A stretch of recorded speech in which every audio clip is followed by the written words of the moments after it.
শ্ৰদ্ধাৰ অসমৰ সংবাদ জগতৰ লগত জড়িত পাতস্মৰণীয় ব্যক্তিসকল, বিভিন্ন বাতৰি কাকত আৰু টিভি ষ্টেচনসমূহৰ সম্পাদকসকল আৰু সাংবাদিক বন্ধু বান্ধৱীসকল, আজি বহু বছৰৰ পৰা অসমৰ মুখ্যমন্ত্ৰীয়ে প্ৰথম দিনটোত, ইংৰাজী নতুন বৰ্ষৰ প্ৰথম দিনটোত সাংবাদিক, সম্পাদক বা আমাৰ খুব সক্ৰিয় সাংবাদিকতাত নাথাকিলেও সাংবাদিক জগতৰ লগত বহু অৱদান আগবঢ়াই থৈ অহা সকলোকে সম্বোধন কৰা, একেলগে অলপ সময় অতিবাহিত কৰা এটা অসমত এক প্ৰকাৰ পৰম্পৰাতে পৰিণত হৈছে আৰু সেই পৰম্পৰাক আগুৱাই দি আজি 2024 বৰ্ষৰ প্ৰথম দিনটোত আমি আপোনালোকৰ সন্মুখত উপস্থিত হৈছোঁ আৰু আজিৰ এই আলাপ অনুষ্ঠানত আপোনালোকৰ উপস্থিতিৰ বাবে মই আপোনালোকক ধন্যবাদ আৰু কৃতজ্ঞতা জনাইছোঁ। আপোনালোকৰ বিভিন্ন প্ৰশ্নৰ বা আপোনালোকৰ মনত উদয় হোৱা বিভিন্ন প্ৰশ্নৰ স্বাভাৱিকতে মই উত্তৰ দিম। তাৰ আগতে মই কেইটামান পৰিসংখ্যা, কেইটামান খবৰ, কেইটামান নতুন চিন্তা আপোনালোকৰ আগত অৱগত কৰিব খুজিছোঁ আৰু মই এই বক্তব্যখিনি শেষ কৰাৰ পিছত আপোনালোকে যদি কিবা প্ৰশ্ন, কিবা ফাৰ্ডাৰ ক্লাৰিফিকেশ্যন আপোনালোকে বিচাৰে, নিশ্চয় সেইখিনিও আমি আগবঢ়াম। যোৱাবাৰৰ পৰা আমি এটা আৰম্ভ কৰিছিলোঁ যে আমি কি ধৰণে চৰকাৰখন পৰিচালনা কৰোঁ। চৰকাৰখনে 2 বছৰ 8 মাহ সময় পাৰ কৰি গ'ল আৰু 31 ডিচেম্বৰ 2023 চনলৈকে আমি বৰ্তমানলৈকে 112খন কেবিনেট বৈঠক আমি অনুষ্ঠিত কৰিছিলোঁ আৰু এই কেবিনেট বৈঠকসমূহত 1513টা সিদ্ধান্ত আমি গ্ৰহণ কৰিছিলোঁ আৰু এই 1513 সিদ্ধান্তৰ আমি 1370টা সিদ্ধান্ত আমি ইতিপূৰ্বে যাক কয় ইমপ্লিমেণ্ট কৰিছোঁ বা আমি ইমপ্লিমেণ্ট কৰিবলৈ সক্ষম হৈছোঁ। যদি মই 2023 চনৰ বিষয়ে ক'ব যাওঁ, 2023 চনত আমি 40খন কেবিনেট বৈঠক আমি অনুষ্ঠিত কৰিছিলোঁ আৰু 2023ত আমি 578 আমি কেবিনেটত সিদ্ধান্ত ল'বৰ বাবে আমি সক্ষম হৈছিলোঁ। আমি এটা পৰম্পৰা আৰম্ভ কৰিছিলোঁ যে বছৰৰ কেইটামান মাহত অন্তত, বিশেষকৈ বানপানী নথকা মাহকেইটাত আমি গুৱাহাটীৰ বাহিৰত কেবিনেট অনুষ্ঠিত কৰাৰ। যোৱা বছৰটোৰ আমি 4খন কেবিনেট গুৱাহাটীৰ বাহিৰত আমি অনুষ্ঠিত কৰিছিলোঁ। ডিব্ৰুগড়, পানেৰী, দিল্লীত আমি এখন কেবিনেট অনুষ্ঠিত কৰিবলগীয়া হৈছিল আৰু আনখন হ'ল তিনিচুকীয়াত। আৰু এতিয়ালৈকে চৰকাৰে দায়িত্ব লোৱাৰ পিছত আমি 13খন কেবিনেট বৈঠক গুৱাহাটীৰ বাহিৰত আমি অনুষ্ঠিত কৰিছিলোঁ। ধেমাজি, বঙাইগাঁও, হাফলং, তেজপুৰ, কোকৰাঝাৰ, শিলচৰ, যোৰহাট, ডিব্ৰুগড়, পানেৰী, তিনিচুকীয়া আৰু নতুন দিল্লী। ইয়াৰ এটা খুব ভাল পজিটিভ ৰিজাল্ট এটা আছিলে যে এই গোটেইকেইখন জিলাতে আমি যিসমূহ ডেভেলপমেণ্ট প্ৰজেক্ট আমি এনাউন্স কৰিছিলোঁ, এই প্ৰায়বোৰ প্ৰজেক্টে ইতিমধ্যে আমি ক্ৰিয়ান্বিত কৰাৰ কামত আমি আগবাঢ়িবলৈ সক্ষম হৈছিলোঁ। 2021 চনৰ পৰা ডিচেম্বৰ 2023 অৰ্থাৎ যোৱা 3 বছৰত মুখ্যমন্ত্ৰীৰ কাৰ্যালয়ত 261খন মিটিং অনুষ্ঠিত হৈছিল আৰু 261 মিটিঙত কেবিনেট ডিসিশনক বাদ দি at the level of chief minister আমি 3289টা আমি সিদ্ধান্ত লৈছিলো 3289 আৰু আমি যদি চাব যাওঁ তেতিয়ালে ই 43টা ডিপাৰ্টমেণ্টতে ই জড়িত হৈ আছিল আৰু কেবিনেট মিটিংত বাক দিও 261 আমি বিশেষ পৰ্যালোচনা বৈঠক আমি অনুষ্ঠিত কৰিছিলো 2023 চনত আমাৰ কেবিনেট মন্ত্ৰীসকল মই মুখ্যমন্ত্ৰী হিচাপে 28খন জিলা অসমৰ 28খন জিলা মই ভ্ৰমণ কৰিছিলো 2023 চনত আৰু 31 দিন নিশা মই ডিস্ট্ৰিক্ট হেডকোৱাৰ্টাৰ সমূহত কটাইছিলো অৰ্থাৎ বা সাব ডিস্ট্ৰিক্ট হেডকোৱাৰ্টাৰ যি নহওক 31টা দিন মই অসমৰ বিভিন্ন জিলাত মই কটাইছিলো আৰু মোৰ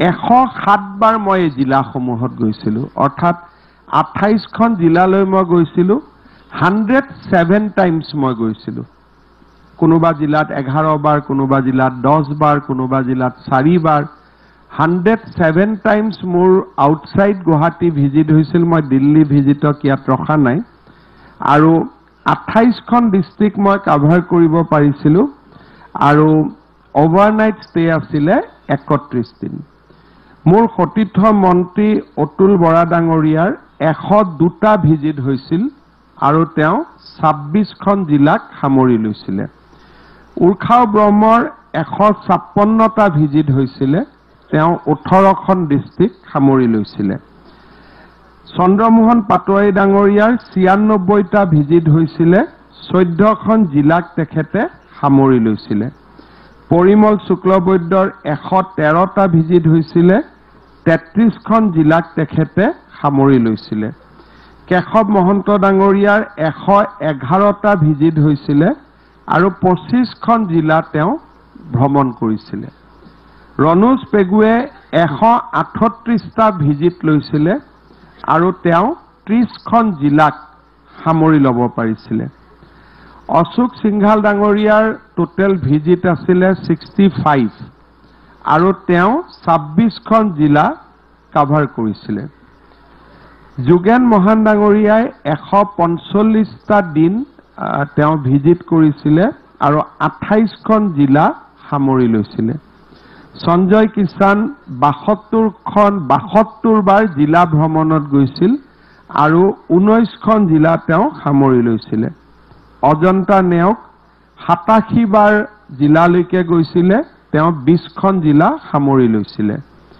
পীযুষ হাজৰিকা 209 বাৰ জিলা ভ্ৰমণলৈকে গৈছিল আৰু তেওঁ 34খন জিলা সামৰি লৈছিল বিমল বৰা 86 বাৰ জিলা ভ্ৰমণত গৈছিল 25খন জিলা সামৰি লৈছিল নন্দিতা গাৰ্লুচা 104 বাৰ জিলা ভ্ৰমণ কৰিছিল 25খন জিলা সামৰি লৈছে জয়ন্ত মল্ল বৰুৱা 141 বাৰ তেওঁ ভ্ৰমণ কৰিছিল 33খন জিলা সামৰি লৈছিল মন্ত্ৰী ৰঞ্জিত দাসে 213 বাৰ ভ্ৰমণ কৰিছিল বিভিন্ন জিলা 31খন জিলা সামৰি লৈছিল এই গোটেই ডাটাটোৰ উদ্দেশ্যটো এইটোৱে যে আমাৰ কেবিনেট মন্ত্ৰীসকলে চেষ্টা কৰিছিল যাতে 23 বৰ্ষত আটাইবোৰ জিলা নহলেও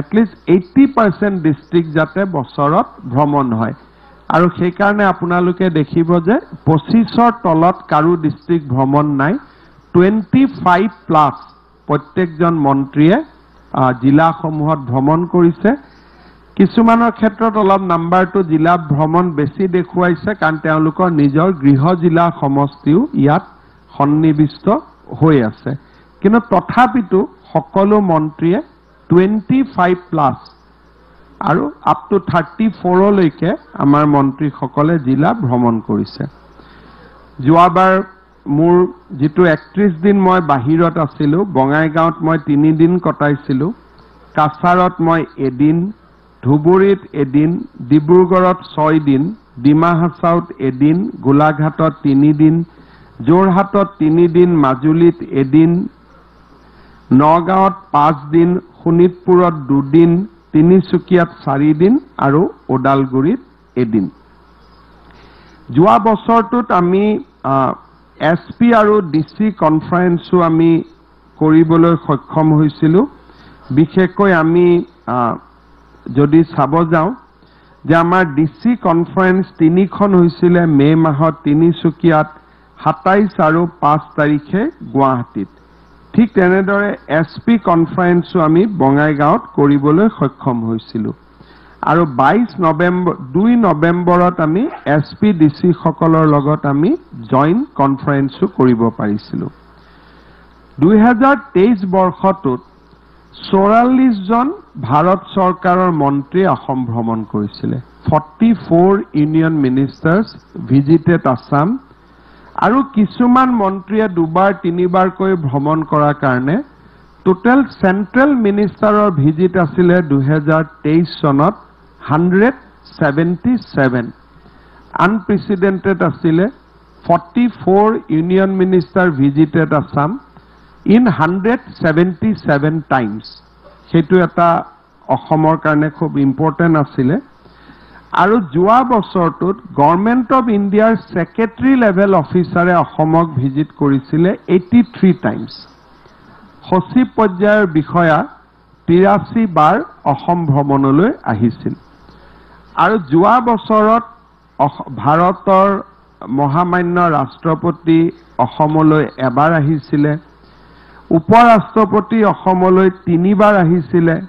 প্ৰধানমন্ত্ৰী ডাঙৰীয়া 2 বাৰ আহিছিলে। গৃহমন্ত্ৰী ডাঙৰীয়া তেখেতে 4 বাৰ অসম ভ্ৰমণলৈ আহিছিলে।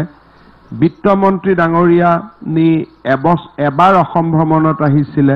ডিফেন্স মিনিষ্টাৰ তেখেতে এবাৰ, যোৱাকালিও তেওঁ আহিছিলে, 2 বাৰ অসম ভ্ৰমণলৈ আহিছিলে।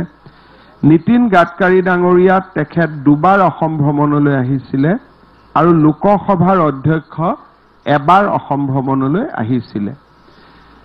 আৰু যদি আমি ফৰেন ডেলিগেটছৰ যদি ভিজিট চাওঁ যোৱা 23 চনত অসমলৈ অহা, অবভিয়াছলি প্ৰথমবাৰৰ বাবে ভূটানৰ ৰজাৰ ষ্টেট ভিজিট হৈছিলে অসমত। এইটো অসমৰ ইতিহাসত প্ৰথম ষ্টেট ভিজিট আছিলে এনি হেড অফ দ্য ষ্টেটৰ। সেইটো আমাৰ কাৰণে খুব এটা ডাঙৰ এটা দিশ আছিলে। ইয়াৰ উপৰিও যোৱা বছৰটোত 10 জন বিভিন্ন পৰ্যায়ৰ ফৰেন ডিগনিটাৰী অসমলৈ আহিছিল। তাৰ ভিতৰত আমেৰিকাৰ ব্ৰিটিছ হাই কমিশ্যনাৰ, ছিংগাপুৰৰ হাই কমিশ্যনাৰ, ছুইজাৰলেণ্ডৰ হাই কমিশ্যনাৰ, USAৰ কনচুলেট জেনেৰেল। এই ধৰণে যদি চাওঁ আমাৰ 10টা ফৰেন ডিগনিটাৰী ভিজিট অসমত 23 চনত সম্পন্ন হৈছিলে। যোৱা বছৰটো অসমৰ কাৰণে কেইবাটাও দৃষ্টিকোণৰ পৰা খুব গুৰুত্বপূৰ্ণ আছিলে। অসমৰ শান্তিৰ যিটো পৰিৱেশ সেইটো ৰিফ্লেক্ট হৈছিলে আমাৰ মেগা বিহু চেলিব্ৰেশ্যন, যিটো লাৰ্জেষ্ট বিহু ডান্স আছিলে 13 এপ্ৰিল, সেইটো অসমৰ কাৰণে এটা মাইলৰ খুঁটা আছিলে। অমৃত বৃক্ষ আন্দোলন 17 ছেপ্টেম্বৰত এক মাইলৰ খুঁটা আছিলে, য'ত নেকি আমি 10টাকৈ ৱৰ্ল্ড ৰেকৰ্ড কৰিব পাৰিছিলোঁ। খেল মহাৰণ এনেকুৱা এটা অনুষ্ঠান আছিলে য'ত 27 লাখ খেলুৱৈ খেল মহাৰণত অংশগ্ৰহণ কৰিছিলে, যিটো অসমৰ কাৰণে এটা যিটো আমাৰ চেঞ্জ অফ মাইণ্ডছেট, য'ত আগতে আমি হিচাপ দিছিলোঁ বন্ধ কেইটা হৈছিল, পিকেটিং কেইটা হৈছিলে, মৃত্যু কেইটা হৈছিলে, কিন্তু লাহে লাহে এতিয়া পৰিসংখ্যাৰ পৰিৱৰ্তন। আমি পৰিসংখ্যা দিছোঁ যে খেল মহাৰণত 27 লাখ লোকে অংশগ্ৰহণ কৰিছিলে। সাংস্কৃতিক মহাৰণত 3 লাখ ল'ৰা ছোৱালীয়ে তেওঁলোকে অংশগ্ৰহণ কৰিছিলে GP লেভেলত। বাকী কম্পিটিশ্যনসমূহ চলি আছে, কিন্তু 4টা মেগা বিহু, অমৃত বৃক্ষ আন্দোলন, খেল মহাৰণ আৰু সাংস্কৃতিক মহাসংগ্ৰাম, এই 4টাই অসমৰ যুৱ শক্তিক ইনভলভ কৰি ৰাখিছিলে গোটেই বছৰটো। তেওঁলোকৰ হাতত গ্যাপ নাছিলে যে কোনোবা বন্ধ যাব, ধৰ্ণা যাব, আন্দোলন কৰিব। তেওঁলোকৰ হাতত কোনো গ্যাপ নাছিলে। তেওঁলোকক এই 4টা কাৰ্যসূচীয়ে সম্পূৰ্ণৰূপে গোটেই বছৰটোতে তেওঁলোকক ব্যস্ত কৰি ৰাখিছিলে। যোৱা বছৰ এটা আমাৰ কাৰণে খুব গৌৰৱৰ মুহূৰ্ত আছিলে যে ভাৰতৰ একমাত্ৰ নমিনেশ্যন হিচাপে চৰাইদেউ মৈদাম ইউনেস্কো নমিনেশ্যনত যাব সক্ষম হৈছিলে আৰু ইয়াৰ আইকমছৰ ভিজিটো আমি সফলতাৰে সম্পূৰ্ণ কৰিব পাৰিছিলোঁ।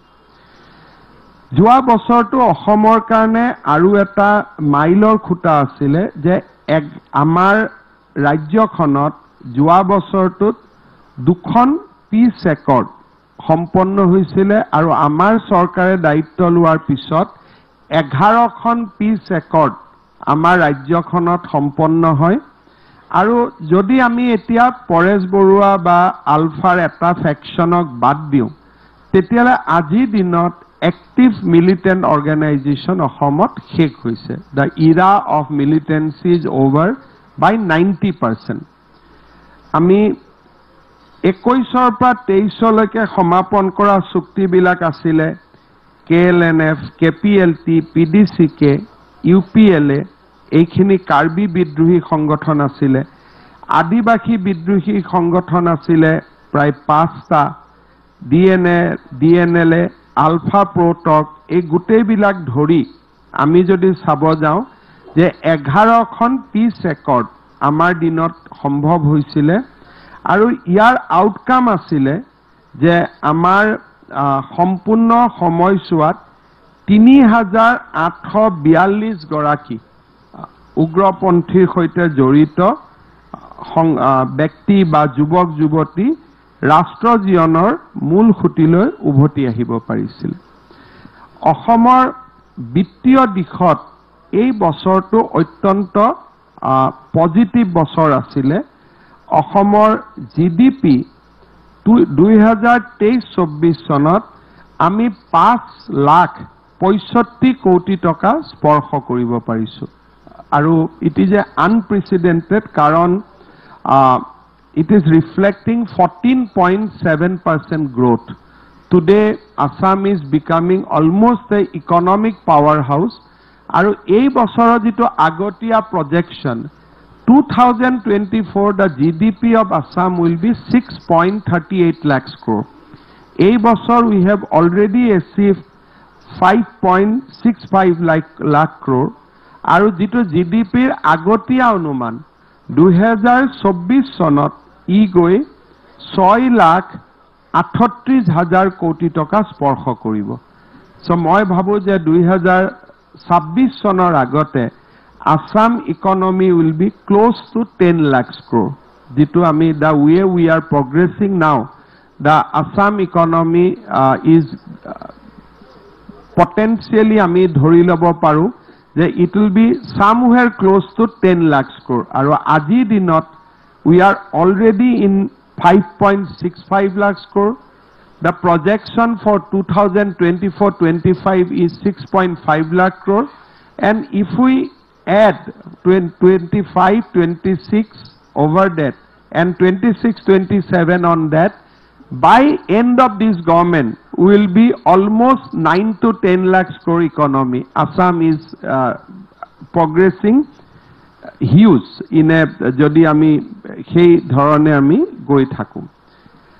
আৰু এটা বস্তু আমি দেখা পাইছিলোঁ যোৱা বছৰটোত যে internal revenue collection, because that reflect the vibrancy of a economy.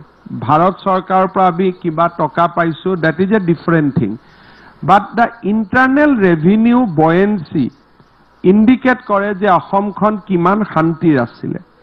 যোৱা বছৰ আমাৰ taxation, excise, transport, land revenue, forest and other non tax আমি যদি গোটেইখিনি আমি দেখা পাওঁ, then we have achieve 18% tax buoyancy, which is again আনপ্ৰেচিডেণ্টেড।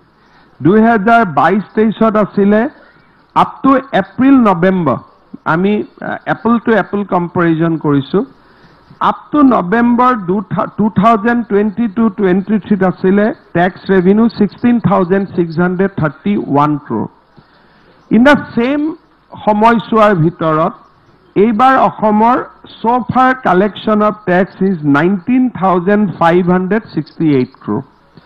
যদি আমি মাৰ্চলৈকে যাওঁ, usually tax collection get a speed in the later 4 months. So even in যদি প্ৰথম অৱস্থাতে চাওঁ initial up to November, we are showing 18% growth in our tax collection, which is again reflect the peaceful situation, শান্তিৰ পৰিৱেশ যে মানুহে ব্যৱসায় বাণিজ্য বিভিন্ন ধৰণৰ কাম কাজত নিজক লিপিবদ্ধ কৰিছে। আৰু এটা খুব ল্যান্ডমাৰ্ক হৈছিলে আমাৰ যোৱা 3 বছৰত অসমত আমি ওয়াৰ্ল্ড ব্যাংক, জাইকা, এডিবি এই সকলোৰে পৰা যাৰ নেকি 90% লোন আমি ঘূৰাব নালাগে, মাত্ৰ 10% আমি লোন উভতাই দিব লাগে। The total investment from external aided project now touch 58,000 crores. অৰ্থাৎ 58,000 কোটি টকাৰ প্ৰজেক্ট আমি অনুমোদন পাই কাম কৰিছো। Guwahati north Guwahati bridge, Palashbari Suwalkuchi bridge, 3,000 solar power, Dima Hasao জিলাৰ বাবে 4,000 কোটি টকাৰ পথ নিৰ্মাণ, বিভিন্ন আঁচনিৰ জৰিয়তে গুৱাহাটীৰ পানী যোগান প্ৰকল্প। সো যোৱা 3 বছৰত total sanction project is 58,000 crores, which is again a unprecedented. এতিয়া যদি আমি কেইটামান ঘৰুৱা আমি যদি প্ৰজেক্ট চাব যাওঁ, যে ঘৰুৱা যদি আমি অসমত কি ধৰণে আমি আগবাঢ়ি গৈছো চাব যাওঁ, যোৱা বছৰটোত আমি ফৰেষ্ট এনক্ৰোচমেন্ট অসমত আমি ক্লিন কৰিছো 5,179 হেক্টৰস। অৰ্থাৎ 5,000 হেক্টৰ বনভূমি সন্দেহযুক্ত লোকৰ কবলৰ পৰা ৰাজ্য চৰকাৰে উদ্ধাৰ কৰিবলৈ সক্ষম হৈছে। আৰু আজি যদি আমি চাব যাওঁ যে লাউখোৱা বুঢ়া চাপৰিত 2,099 হেক্টৰ, ওৰাঙত 2,800 হেক্টৰ আৰু গোৱালপাৰাত এই পৰ্যন্ত 280 হেক্টৰ। সো অসমত 23 চনৰ বছৰটোতে আমি টোটেল ফিগাৰ যদি 3 বছৰত চাওঁ, ইট ইজ মাচ মোৰ। খালি 2023 চনতে আমি বনভূমি সন্দেহযুক্ত লোকৰ পৰা মুক্ত কৰিব পাৰিছো 5,179 hectare, not acres, it is in hectares. আৰু ইয়াৰ ফলত আমি দেখা গৈছে যে আজি 30 বছৰৰ পিছত বুঢ়া চাপৰিত এইবাৰ প্ৰথমবাৰৰ বাবে গড় উভতি আহিছে।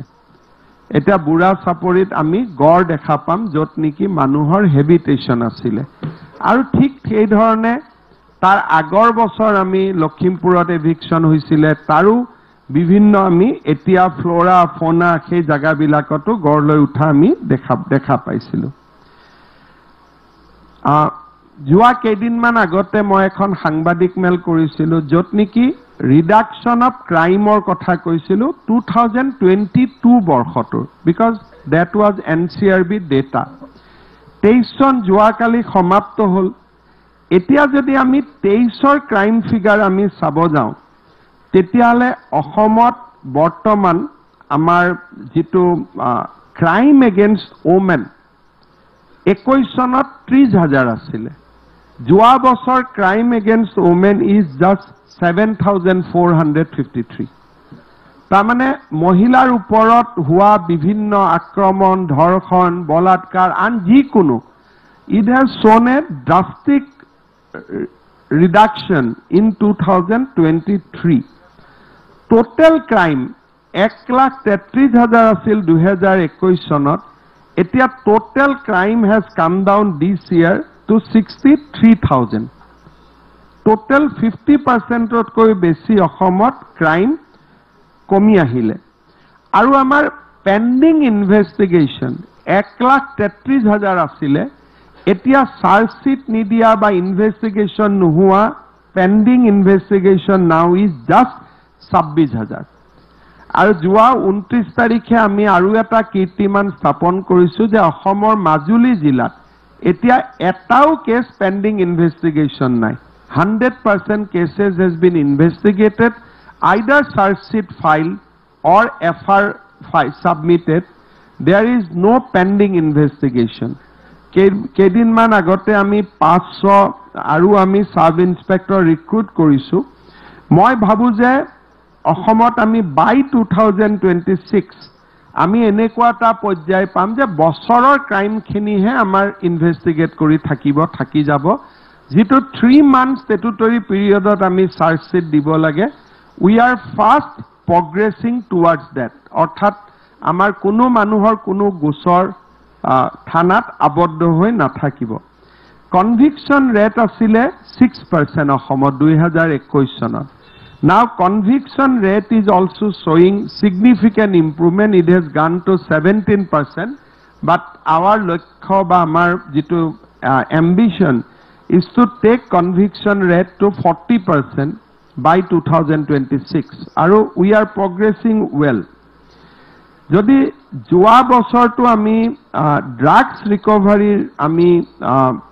যদি আমি পজিশনলৈকে চাব খুজো তেতিয়ালে আমাৰ যোৱা বছৰ আমি অলমোস্ট হিৰোইন অসমত 164 কেজি আমি সিজ কৰিব পাৰিছো ফাৰ্স্ট ইয়াৰ 67 কেজি 22ত 112 কেজি আৰু যোৱা বছৰ 164 কেজি হিৰোইন আমি জব্দ কৰিবলৈ সক্ষম হৈছিল আৰু ড্ৰাগছৰ এগেইনষ্টত আমাৰ সংগ্ৰাম অব্যাহত আছিল যোৱা বছৰ ড্ৰাগছৰ লগত জড়িত আমি 5000 ব্যক্তিক এৰেষ্ট কৰিছিলো আৰু 3000 কেছ আমি ৰেজিষ্টাৰ কৰিছিলো আমাৰ অসম পুলিচৰ স্পেশাল টাস্ক ফোৰ্সেও এতিয়া ফেক কাৰেন্সি গোল্ড স্মাগলাৰ ডিলাৰ্স এইবিলাকৰ ওপৰত ক্ৰ্যাকডাউন আৰম্ভ কৰিছে আৰু মই ভাবো যে এই ক্ষেত্ৰত আমি যথেষ্ট সফলতা লাভ কৰিছো আৰু লাভ কৰিব পাৰিম যোৱা বছৰটোত আমি টোটাল 103 জন সৰকাৰি বিষয়াক হাতেলুতে দুৰ্নীতি কৰা অৱস্থাত আমি গ্ৰেপ্তাৰ কৰিব পাৰিছিলো অৰ্থাৎ আমাৰ কৰাপশনৰ ওপৰতো আমাৰ যেটো সংগ্ৰাম হেতু আমাৰ চলি আছিল আৰু যোৱা বছৰ আমি যেতিয়া সৰকাৰি বিষয়াসকলক হাতেলুতে ধৰিছিলো তেওঁলোকৰ ঘৰৰ পৰা we could recover 4.33 crores of rupees 103 জন গভৰ্ণমেণ্ট অফিচাৰ বা বিষয়া কৰ্মচাৰীক আমি ট্ৰেপ কেছত আমি ধৰিব পাৰিছিলো and we recover 4.33 crores child ম্যাৰেজৰ এগেইনষ্টত আমি যথেষ্ট কাম কৰিছিলো এতিয়া আমি ভাবো যে অসমত চাইল্ড ম্যাৰেজ বহুত কমি গৈছে আৰু তাৰ কাৰণে আমি ইণ্ডিয়ান ইনষ্টিটিউট অফ পপুলেশ্যন সায়েন্সক আমি নতুনকৈ মাতিছো অসমত এটা সাৰ্ভে কৰাৰ কাৰণে যাতে আমাক এটা তেওঁলোকে পৰিসংখ্যা দিব পাৰে যে দুবাৰকৈ ক্ৰ্যাকডাউনৰ পিছত আমি কি পৰ্যায়ত আহি উপনীত হৈছো रोड एक्सीडेंट कम करार कारणे आमी जोआ बছৰটোত যথেষ্ট চেষ্টা কৰিছিলো কিন্তু at the end of the day আমি দেখা পালো যে যোৱাবাৰ 3% रोड एक्सीडेंट বাঢ়িছে আমি কমাব খুজিছিলো but it remains stagnant with 3% কিন্তু ডিসেম্বৰত 37% रोड एक्सीडेंट কমি গৈছে গতিকে if we can maintain the trend যোৱা 3 বছৰ আমি কষ্ট কৰিও গ্ৰাফডাল আমি ৰিভাৰ্স কৰিব পৰা নাই তাক আমি প্যাৰেলেল কৰিব পাৰিছো বাট আমি ৰিভাৰ্স কৰিব পৰা নাই বাট ডিসেম্বৰে এটা আশাৰ সঞ্চাৰ কৰিছে যে আমি খুব সম্ভৱ এতিয়া আমি ইয়াক ৰিভাৰ্স কৰাৰ দিশত আমি যাব পাৰিম ইয়াৰ উপৰিও যোৱা বছৰটোত আমি চৰকাৰৰ বিভিন্ন স্কিম আমি ৰূপায়ণ কৰিব পাৰিছিলো অসম মেঘালয় অসম অৰুণাচল আমি সীমা বিবাদ নিষ্পত্তিৰ দিশত আমি আগবাঢ়িব পাৰিছিলো আৰু কব গলে যে চৰকাৰে যিমান কেবিনেট ডিসিশন স্কিম আমি এনাউন্স কৰিছিলো অলমোস্ট আটাইবোৰ স্কিমে আমি ইয়াত ইমপ্লিমেন্ট কৰিবৰ বাবে আমি সক্ষম হৈছিলো যোৱা বছৰটো সিটিজেন সেন্ট্ৰিক সাৰ্ভিসে হওক ইনফ্ৰাষ্ট্ৰাকচাৰ হওক এই গোটেই দিশত আমি এটা খুব ডাঙৰ কাম আমি সাকসেস আমি পাবলৈ আমি সক্ষম হৈছিলোঁ 2024 বৰ্ষটোত আমি কেইবাটাও নতুন কাম কৰিব খুজিছোঁ এটা হৈছে যে অসমৰ ৰোড নেটৱৰ্ক আমি 3000 কিলোমিটাৰ ৰোড নেটৱৰ্ক আমি হাতত লৈছো যাক আমি নেশনাল হাইৱে ষ্টেণ্ডাৰ্ডলৈকে আমি কনভাৰ্ট কৰিম মই আপোনালোকক আমি দি দিম যে যিকেইটা ৰাস্তা আমি হাতত লৈছো যে 3000 আমি road, state road, will convert it to the national highway standard, অর্থাৎ 10 মিটাৰ আমি ডেষ্টলৈকে লেংথটো আৰু ব্ৰেথটো আমি 10 মিটাৰলৈকে লৈ যাব খুজিছো ইউজুৱেলি ষ্টেট হাইৱেৰ ৰোড লেংথ হৈছে 5.3 বহলটো 5.3 ত আমি কাম কৰো এইবিলাক আমি 10 কিলোমিটাৰলৈকে আমি 10 মিটাৰলৈকে আমি ডাঙৰ কৰিব খুজিছো এই বছৰ অসমত আৰু দুখন মেডিকেল কলেজৰ কাম আৰম্ভ হ'ব ডিব্ৰুগড় আৰু শিৱসাগৰ আৰু কৰিমগঞ্জত 9খন নতুন নাৰ্সিং কলেজ হ'ব কেবাখনো ল কলেজ কেবাখনো বিএড কলেজ একাডেমিক ইনফ্ৰাষ্ট্ৰাকচাৰ বহুত বৃদ্ধি হ'ব এই বছৰটোত আমি 100খন আৰু চাহ বাগিচাত আমি বিদ্যালয় কৰিম আৰু এই বছৰটোত আমি এটা ডাঙৰ ফ্লেগশিপ স্কিম লৈছো যে 8 কোটি টকাকৈ খৰচ কৰি অসমৰ হাই স্কুল সমূহক আমি সম্পূৰ্ণ এটা নতুন ৰূপ দিব খুজিছো 200খন স্কুল আমি এপ্ৰিল মাহত ফেব্ৰুৱাৰী মাহৰ পৰা 200খন স্কুলৰ নিৰ্মাণ কাম হাতত ল'ম আমি অলৰেডি বিডিং টেন্ডাৰ সব কমপ্লিট হৈ গ'ল লাহে লাহে আমাৰ উদ্দেশ্য আছে যে এই বছৰ আৰু 200 প্ৰতি বছৰে 200 কৈ স্কুল লৈ পেলাই আমি অসমৰ গোটেই স্কুল ইনফ্ৰাষ্ট্ৰাকচাৰটোক আমি চেঞ্জ কৰিব খুজিছো যাতে একেবাৰে মডাৰ্ন স্কুল বিল্ডিং আমি বনাব পাৰো এই ক্ষেত্ৰত আমাৰ মই ভাবো ই এটা বহুত ডাঙৰ কাম হ'ব আৰু ইমিডিয়েটলি 26 চনৰ আগতে আমি 500 স্কুল আমি বনাবৰ বাবে সিদ্ধান্ত হাতত লৈছো 200 will start work এই 2 দিনৰ ভিতৰতে আমি 200খন স্কুলৰ আমি কাম কৰিম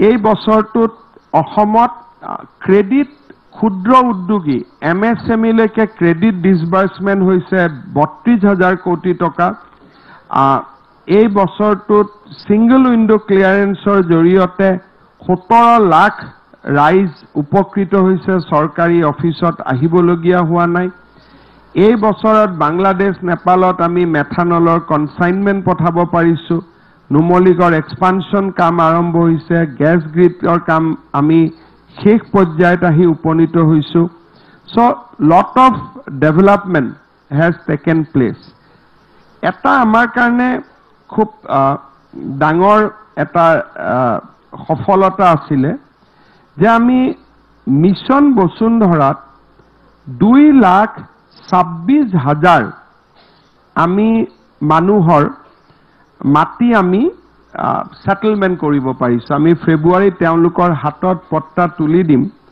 আৰু ইয়াত এটা খুব ইম্পৰ্টেন্ট ডেটা আছে যে 2,26,000 মানুহৰ 85,000 ট্ৰাইবেল মানুহ তানে ইমান দিন জনজাতীয় লোকসকল যি ভূমিৰ অধিকাৰৰ পৰা বঞ্চিত হৈ আছিল মিশন বসুন্ধৰাৰ 2,26,000 হিতাধিকাৰীৰ 85,000 হিতাধিকাৰী অকল ট্ৰাইবেলছ বহুতে মানুহে আজিলৈকে আপোনালোকে জানি আচৰিত হ'ব যে অসমৰ বহুত ট্ৰাইবেল মানুহে মাটি ভোগ কৰি আছে মাটিৰ কাগজ নাছিলে আমাৰ জেনেৰেল মানুহৰ মাটিৰ কাগজ আছে ট্ৰাইবেলৰ মাটিৰ কাগজ নাছিলে জনজাতীয় লোকসকলৰ মাটিৰ কাগজ নাছিলে প্ৰথমবাৰ আমি মিশন বসুন্ধৰাত আমি 85,000 ভূমিপুত্ৰক আমি মাটি গটাই দিব পাৰিছো ইয়াৰ উপৰিও যদি ওবিসি মানুহ চাও 83,000 আমাৰ ওবিসি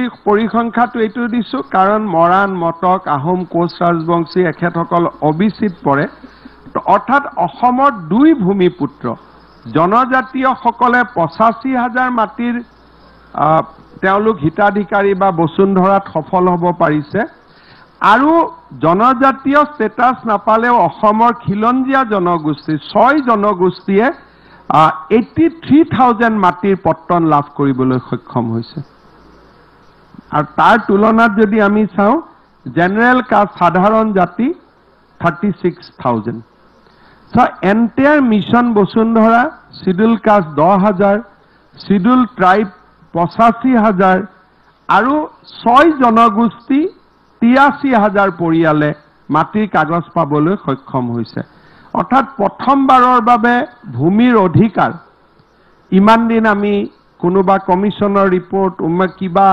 ক্লজ ইয়াত আবদ্ধ হৈ আছিল কিন্তু মানুহৰ হাতত একচুয়ালি মাটিৰ পট্টা তুলি দিয়াৰ কাম আজিলৈকে কতো 75 বছৰত হোৱা গৈ নাছিল গতিকে আজি আমি খুব গৌৰৱ অনুভৱ কৰিব পাৰো যে আউট অফ 2,26,000 বেনিফিচিয়াৰী 85,967 জনজাতীয় লোক 10,810 গৰাকী অনুসূচিত জাতিৰ লোক OBC 6 জনগোষ্ঠী 83,000 আৰু MOBC 10,000 আৰু এই গোটেই প্ৰক্ৰিয়াটো জেনাৰেল কাষ্ট লোকে পাইছে 36,000 আউট অফ 2,26,000 তাৰ মানে গোটেই বসুন্ধৰাটোৱে অসমৰ খিলঞ্জীয়া লোকৰ ভূমিৰ অধিকাৰ আমি খুব ধুনীয়াকৈ আমি সম্পন্ন কৰিবলৈ সক্ষম হৈছিলো ইয়াৰ উপৰিও আন বহুখিনি সাৰ্ভিস মানুহে পাইছিলে একশনিয়া পাতি পট্টা মেডি কৰা ই বিভিন্ন ধৰণৰ আছিল কিন্তু মেজৰ মাটিৰ পট্টা 2,26,000 মানুহক আমি দিবলৈ সক্ষম হৈছিলো and 80% of these people are from ST, SC, OBC, MOBC.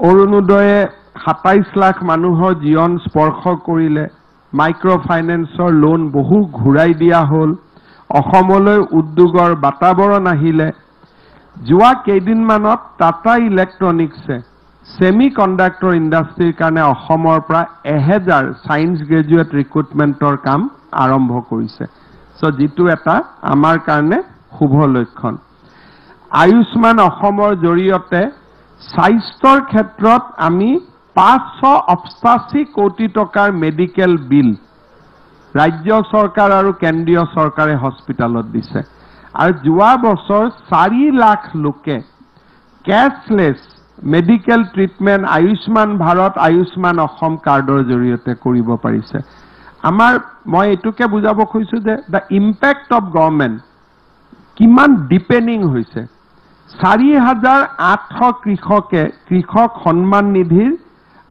দ্বাৰা উপকৃত হৈছে in this last year prime minister আবাস যোজনাৰ ঘৰ লাভ কৰিছে যোৱা বছৰটোত আমি কমপ্লিট কৰিছো যে 1,57,000 কিন্তু আমাৰ ধাৰণা যে 28 ফেব্ৰুৱাৰী আগতে আমি 6 লাখ ঘৰ আমি একেদিনাই ৰাইজক দিব পাৰিম Guwahati water supply is ultimately become a reality আজি মই ইয়াতে জনাব খুজিছো যে আজিৰ পৰা আৰু নতুন 13,000 হাউস হোল্ডক আমি গুৱাহাটীত ৱাটাৰ সাপ্লাই দিয়াৰ কাম আমি আৰম্ভ কৰিম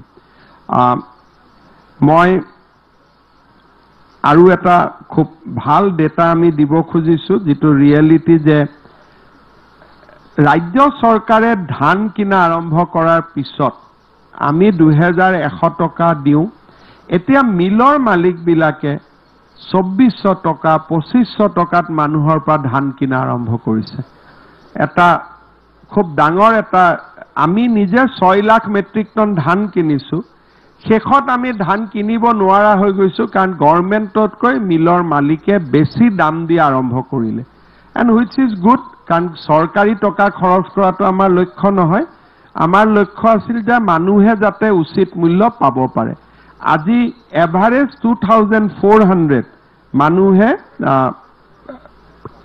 MSP আৰু মই MSP প্লাস বুলি কম MSP প্লাস পাবলৈ সক্ষম হৈছে যোৱা বছৰত অসমত 523% ফৰেন টুৰিষ্ট বৃদ্ধি হৈছে footfall has increase by 500% and domestic tourism has increased by 103%.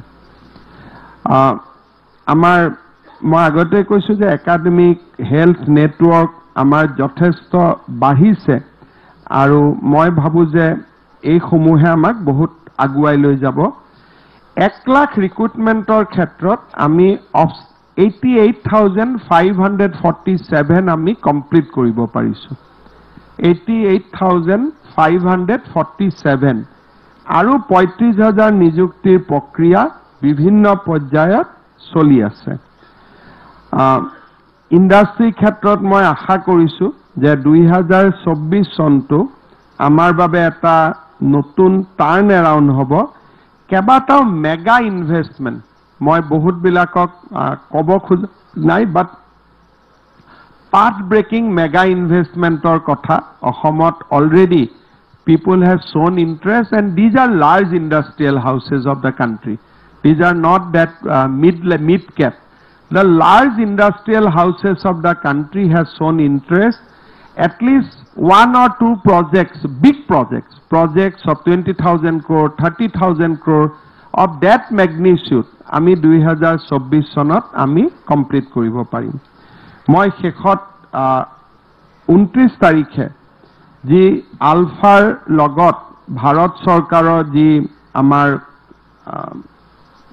চুক্তি হল তাৰ বিষয়ে মই দুটা পইণ্ট এই চুক্তিখনৰ দুটা দিশ অসমৰ ৰাইজৰ মই দৃষ্টিলৈকে আনিম যিয়ে নেকি আমাৰ খিলঞ্জীয়াৰ যিটো অধিকাৰৰ কথা আমি কৈ আছিলো সেইটো আমাৰ বহু দিনলৈ অব্যাহত থাকিব 2023 চনত আটাইতকৈ ডাঙৰ প্ৰাপ্তি আছিলে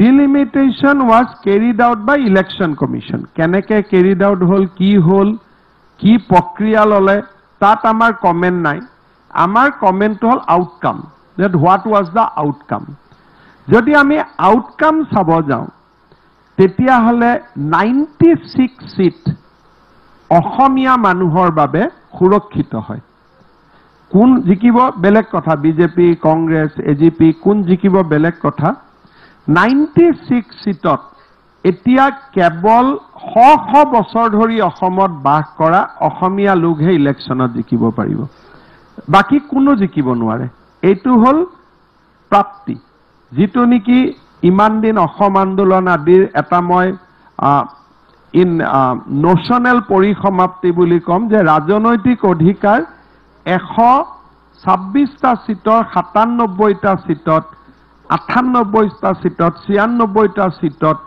ইন দ্যাট ৰেঞ্জ খালি অসমত 100 200 300 বছৰ জুৰি বাস কৰা অসমীয়া মানুহে ইলেকশ্যনত জিকিব পাৰিব তেনেকে বৰাক উপত্যকাটো 12টা সিটৰ ভিতৰত বৰাক উপত্যকা খিলঞ্জীয়া লোকে 8টা সিটত তেওঁলোকে জিকিব পাৰিব গতিকে দা টোটাল এমাউন্ট যদি বৰাক আৰু ব্ৰহ্মপুত্ৰৰ খিলঞ্জীয়া আমি যোগ কৰো দেন ইট ইজ 106 106টা সিট অসম আৰু বৰাকৰ খিলঞ্জীয়া জাতিৰ বাবে সুৰক্ষিত হয় আৰু যদি আমি ব্ৰহ্মপুত্ৰ ভেলী আৰু বৰাকৰ আৰু যদি ব্ৰহ্মপুত্ৰ ভেলী বুলি কওঁ 97 সিট 9786 কাৰণ কেইটামান সিটত 2-3 হাজাৰৰ অলপ খেলিমেলি থাকে at the range of 96 to 98 সুৰক্ষিত হয় অসমীয়া লোকৰ বাবে ইলেকশ্যন কমিশন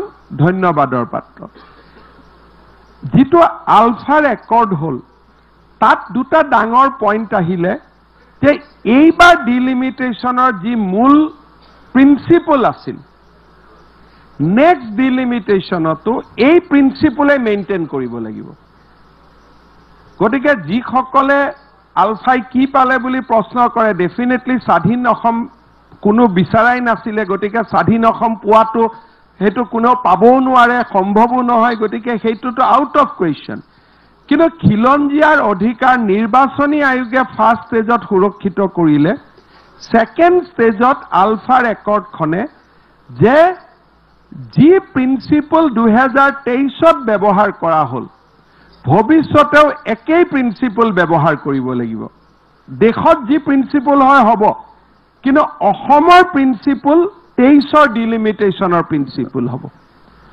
আমি যদি একৰ্ডখন চাওঁ যে এই ক্লজটোৱে অসমক ৰাজনৈতিকভাৱে অন্তত নেক্সট 30-40 ইয়াৰ্ছ সুৰক্ষিত কৰি পেলাব। দ্বিতীয়তে ইয়াত ডাঙৰ কথা এটা আলফাৰ একৰ্ডত কোৱা হ'ল যে জনিয়াৰ পৰা মানুহ আহি বৰপেটাৰ ভোটাৰ হ'ব নোৱাৰিব। সাধাৰণতে কি হয় যে একোটা যদি সমষ্টি আপোনালোকে যে চেম্পল হিচাপে ধৰে যে প্ৰথম ৰূপহীটো অসমীয়াৰ হাতৰ পৰা গুচি যায়, ৰূপহীৰ পৰা লাহেকৈ মানুহ নগাঁৱৰ ফৰেষ্টত সোমাই যায়, নগাঁৱৰ চৰকাৰী মাটিত সোমাই যায়, নগাঁৱটো ইন পিৰিয়ড অফ 20 ইয়াৰ্ছ বেয়া হৈ যায়। যেনেকৈ তেজপুৰৰ এটা বৰচলা সমষ্টি ধিং আৰু ৰূপহীৰ ফালৰ পৰা বৰচলাৰ বনভূমি দখল কৰে আৰু ধিং আৰু ৰূপহীৰ এক্সিড মেন পাৱাৰটোৱে আহি বৰচলা সমষ্টিটো বেয়া কৰি দিয়ে। তেনেকৈ লখিমপুৰৰ পৰা কি হয় যে নাওবৈচাৰ যিটো এক্সিছ মেন পাৱাৰ হৈ যায় এটা সময়ত লখিমপুৰৰ খালী মাটিলৈকে ঘূৰি আহে আৰু লখিমপুৰত জনবিন্যাসটো সলনি কৰি দিয়ে। আলফাৰ একৰ্ডখনত এইবাৰ কোৱা হৈছে যে কোনো মানুহ ফৰেষ্টৰ মাটি আদি দখল কৰি নতুন সমষ্টিৰ ভোটাৰ লিষ্টত নাম ল'ব নোৱাৰে। He has to be a permanent resident by purchasing land or other substantial interest.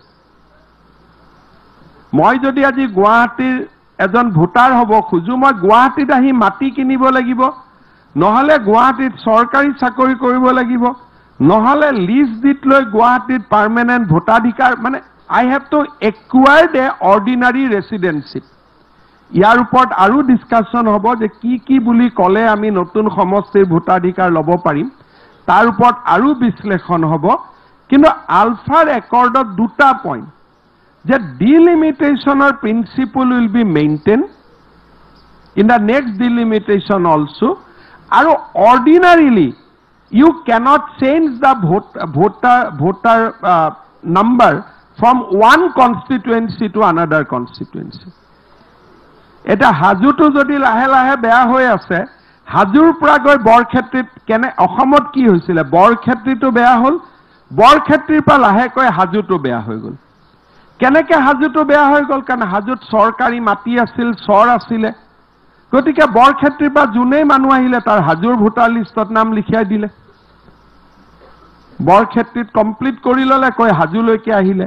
এতিয়া চৰকাৰী মাটি দখল কৰি থাকিলে বা বনভূমি দখল কৰিলে অৰ্ডিনাৰিলি ভোটৰ নামটো আপুনি চেঞ্জ কৰিব নোৱাৰে। আপুনি ভোটাৰ হ'ব কিন্তু অৰিজিনেল সমষ্টিটোত ভোটাৰ হৈ থাকিব, ভোটাৰ অধিকাৰ আপোনাৰ কাটা নাযায়, but it will be in your original constituency.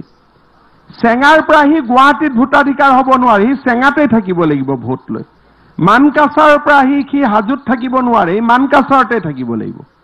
যেতিয়ালৈকে হাজুত বিয়া বাৰু মেদি পট্টা আদি লৈ কেৰেক্টাৰিষ্টিক লোকসভাত পাছ হ'ব, গোটেইকেইটা কেৰেক্টাৰিষ্টিক যদি সি একুৱায়াৰ কৰিব নোৱাৰে।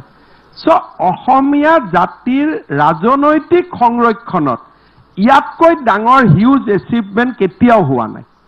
চ' মই আলফাৰ প্ৰটক ফেকশ্যনক ধন্যবাদ জনাম যে যি কাম আমি বহুত ক্লজ 6 অমুক তমুক বহুত কৰিও আমি কৰিব পৰা নাছিলোঁ, they have achieved it in one stroke. মূল্যায়ন হোৱা নাই, কাৰণ আমাৰ মানুহে ভাবিছে স্বাধীনতা ডিমাণ্ড কৰিছিল, স্বাধীনতা কেনেকৈ পাব, নাপালে দেখোন একো, কাৰণ আমিতো স্বাধীনতা নিদিওঁ, সেইটো আমাৰ সমস্যাও নহয়, আমি বিচাৰাও নাই, আৰু কোনো মানুহে ভাৰতৰ পৰা ওলাইও যাব খোজা নাই। গতিকে ইন ডেট কনটেক্সট যদি কোনোবাই একৰ্ডখন চাব যায় তাত একো নাপাব। কিন্তু যদি অসমীয়া মানুহৰ সুৰক্ষাৰ দিশৰ পৰা যদি একৰ্ডখন চাব যায়, this is the final solution. Indian ডেমক্ৰেচিৰ ভিতৰত থাকিলে বা যদি আমি মানুহক ট্ৰাকত ভৰাই বাংলাদেশ পঠাই দিব পৰা আইন নোহোৱালৈকে দিছ ইজ দ্য ফাইনেল সলিউশ্যন। আৰুতো একো সলিউশ্যন নাই। আমিতো এইটো কৰিব নোৱাৰোঁ যে ট্ৰেইন এখন ৰখাই দিলোঁ, মানুহক ট্ৰেইনত উঠাই দিলোঁ, বাংলাদেশ পঠাই দিলোঁ, সেইটোতো হ'ব নোৱাৰে। উইদিন দ্য কনষ্টিটিউশ্যনেল লিমিট অসমীয়া মানুহে পাব পৰা highest level of protection this accord has ensured. Finally দুটা আৰু ক্লজ আছে, এটা হ'ল লেণ্ড। লেণ্ডৰ ক্ষেত্ৰতো এই একৰ্ডখনে এটা নতুন দৃষ্টিভংগী আনিলে। যে বৰপেটা সত্ৰৰ 5 কিলোমিটাৰ দূৰত কোনো বেলেগ মানুহে মাটি কিনিব নোৱাৰে, মাজুলীত বেলেগ মানুহে মাটি কিনিব নোৱাৰে, অসমৰ মন্দিৰ নামঘৰ সত্ৰৰ ইয়াৰ 5 কিলোমিটাৰৰ ভিতৰত বেলেগ মানুহে মাটি কিনিব নোৱাৰে। ইভেন বিপ্লৱ শৰ্মা কমিটিয়ে যিমান এগ্ৰেছিভ কথা কৈছিল লেণ্ডৰ ক্ষেত্ৰত, এই চুক্তিখনে তাতকৈ 100% ওপৰলৈকে উঠি গ'ল। এতিয়া আমি এছেম্বলিত এটা এটাকৈ আমি বিলবোৰ আনি থাকিম আৰু বেল্ট এণ্ড ব্লক, অকল ট্ৰাইবেল বেল্ট এণ্ড ব্লক নহ'ব, জেনেৰেল মানুহৰো বেল্ট এণ্ড ব্লক হ'ব। দিছ একৰ্ড হেজ এনচিউৰ্ড। যদি কোনোবা জেনেৰেল মানুহে একেলগে বহি কয় যে আমাক ইয়াত বেল্ট এটা বনাই দিয়ক, we can create A belt নাও, যে চানমাৰী যে বেল্ট, যে এই চানমাৰী বেল্টত চানমাৰীৰ বাহিৰৰ মানুহে মাটি কিনিব নোৱাৰে, আনলেছ হি যে ST SC অৰ সেই বেল্টটোৰ যদি মূল বাসিন্দা নহয়। গতিকে এই একৰ্ডখনে অসমলৈ ভাবিব নোৱাৰা সুৰক্ষা, অসমীয়া মানুহলৈকে ভাবিব নোৱাৰা সুৰক্ষা এই একৰ্ডখনে কঢ়িয়াই আনিলে। মই প্ৰটক ফেকশ্যনকো ধন্যবাদ জনাম, মোদী ডাঙৰীয়া, অমিত শ্বাহ ডাঙৰীয়াক। ক্লজ 6ৰ ৰিপৰ্ট উলিয়াওক এটা এটাকৈ। কৰবাত যদি কৈছিল 76%, আমি 80% এচিভ কৰিছোঁ। বেল্ট এণ্ড ব্লকৰ কনচেপ্ট, ট্ৰাইবেল বেল্ট এণ্ড ব্লকৰ পৰা we have created general belt and block. যে এতিয়া যদি কয় যে মহাভৈৰৱ অঞ্চলটো বেল্ট এণ্ড ব্লক কৰি দিব লাগে, পাব্লিকে খালি ডিমাণ্ড কৰিলেই হ'ল যে মোৰ বৰপেটাখন বেল্ট এণ্ড ব্লক কৰি দিব লাগে। তাত জনজাতীয় লোক থাকিব নাথাকিব ইছ্যু নহয়, ইভেন জেনেৰেল মানুহৰ কাৰণে belt and block can be created. So it has gone much beyond Clause 6 committee. এতিয়া কোনোবাই যদি ভাবে যে মই স্বাধীন বিচাৰিছিলোঁ, স্বাধীন বিচাৰি 3000 ল'ৰা আমি মৃত্যু হলোঁ, কি পালোঁ? সেইটোতো 3000 নহয়, অসমীয়াই আৰু যুদ্ধ কৰিলেও স্বাধীন নাপাওঁ। আমাৰ মেইন দাবী এইটো আছিল যে খিলঞ্জীয়াৰ সুৰক্ষা। মাটি পলিটিকেল, লেণ্ড এণ্ড পলিটিকেল দুইটাৰ সুৰক্ষাৰ ক্ষেত্ৰত এই একৰ্ডখনে হাইয়েষ্ট লেভেলৰ কাম কৰিবলৈ সক্ষম হৈছে। আৰু মই ভাবোঁ যে একৰ্ডখন খুব ভাল কৰি পঢ়িলে তাৰ যিবিলাক আমি যেতিয়া ডিমিষ্টিফাইড কৰি গৈ থাকিম, কাৰণ ইয়াত একৰ্ডটোতো পুৰা 3 লাইন লিখা থাকিব। এতিয়া এছেম্বলিত আইনবিলাক আমি আনিব লাগিব। গতিকে আমি বৰপেটাত যদি এই একৰ্ডখন 20 বছৰ আগত হ'লহেঁতেন, বৰপেটাৰ জনবিন্যাস কেতিয়াও সলনি নহ'লহেঁতেন। এই একৰ্ডখন যদি আজিৰ পৰা 10 বছৰ আগত হ'লহেঁতেন, সুন্দৰদিয়া সত্ৰৰ জনবিন্যাস পৰিৱৰ্তন নহ'লহেঁতেন। গতিকে আজি এই একৰ্ডখনে এটা ভাবিব নোৱাৰা অসমীয়া মানুহৰ বাবে সুৰক্ষাৰ কবচ লৈ আহিলে। আৰু হুৱেন আই ছেড আছামিজ, আমি খুব নেৰো হ'ব খোজা নাই। যোনে অসমত যুগ যুগ ধৰি বাস কৰি আছে, we are recognising everybody as a Assamese, আৰু আমি খুব সুন্দৰ কৰি ইয়াত আগুৱাই যাব পাৰিছোঁ। আৰু এটা আমাৰ ডাঙৰ ইয়াত এটা আমি একৰ্ডখনৰ জৰিয়তে পাব সক্ষম হৈছোঁ, সেইটো হ'ল ইমান দিন OBC ৰিজাৰ্ভেশ্যন পঞ্চায়ত আৰু মিউনিচিপালিটিত নাছিলে। এই একৰ্ডখনৰ জৰিয়তে at least Moran, Matak, Koch Rajbongshi, Ahom, a large representation can be there in panchayat and municipality. তাৰ উপৰিও 1.5 লাখ কোটি টকা অসমত নিৱেশ হ'ব। আমি যদি চাওঁ যে এটা স্তীমিত হৈ যোৱা আন্দোলন এটাক চুক্তিৰ জৰিয়তে জীৱন্ত কৰি অসমীয়া মানুহক সুৰক্ষা দিয়াৰ কাৰণে মোদী ডাঙৰীয়া has chosen this accord as a instrument. যদি আপোনালোকে কয় যে আজি প্ৰটকৰ লগত কোনো চুক্তি কৰাৰ কোনো প্ৰাসংগিকতাই নাছিলে, এটা স্তীমিত হৈ যোৱা এটা এজিটেশ্যন আছিলে, বাট আমি consciously central government and state government has decided to activate যে স্তীমিত হৈ যোৱা বস্তু এটাক আমি আকৌ উজ্জীৱিত কৰিম, যাতে অসমীয়া মানুহৰ স্বাৰ্থত আমি তাক ব্যৱহাৰ কৰিব পাৰোঁ। যদি কোনোবাই কয় যে অৰবিন্দ ৰাজখোৱাই কি পাব, অনুপ চেতিয়াই কি পাব, they are not in public life for last 14 years। যেতিয়া অনুপ চেতিয়াই কথাটো কৈছিল, কোনোবাই তাৰ বিপৰীত এটা ব্যাখ্যা দিছিলে।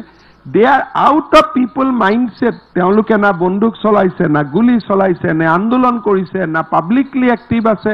They have taken A different life. তেওঁলোকক লাগিছিল ৰিহেবিলিটেশ্যন, যে আমাক ল'ৰা ছোৱালীকেইটাক ৰিহেবিলিট কৰক, আমি নিজৰ জাগালৈ গুচি যাওঁ।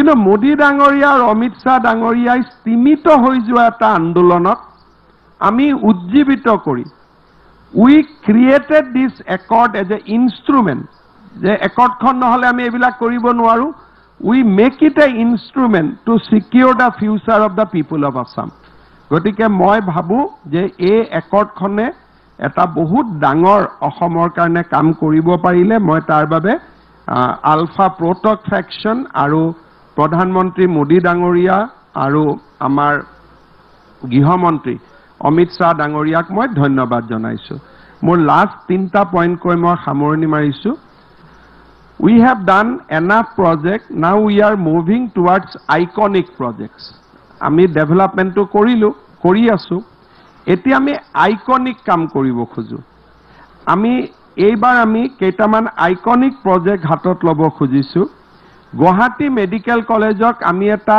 আইকনিক বিল্ডিং আমি উপহাৰ দিব খুজিছো with a cost of 3000 crores completely transform hobo this will be the best medical college in the entire country so it will be a iconic structure moi you can just look at the design apnaloke sabo pare this will be the a complete iconic transformation of GMCH jodi apnaloke sabo khoje it will be a complete iconic transformation hobo complete bhitorot khali space hobo it will be sun it will be light আৰু it will be completely something else যেটো আপোনালোকে দেখা পাব ঠিক তেনেকে Guwahati Nehru stadium খনক we are converting it to an iconic stadium you can look at the new look of Nehru Stadium bahar gote ব্যবস্থা দি it will be the new look of Guwahati Nehru Stadium Guwahati ঠিক তেনে ধৰণে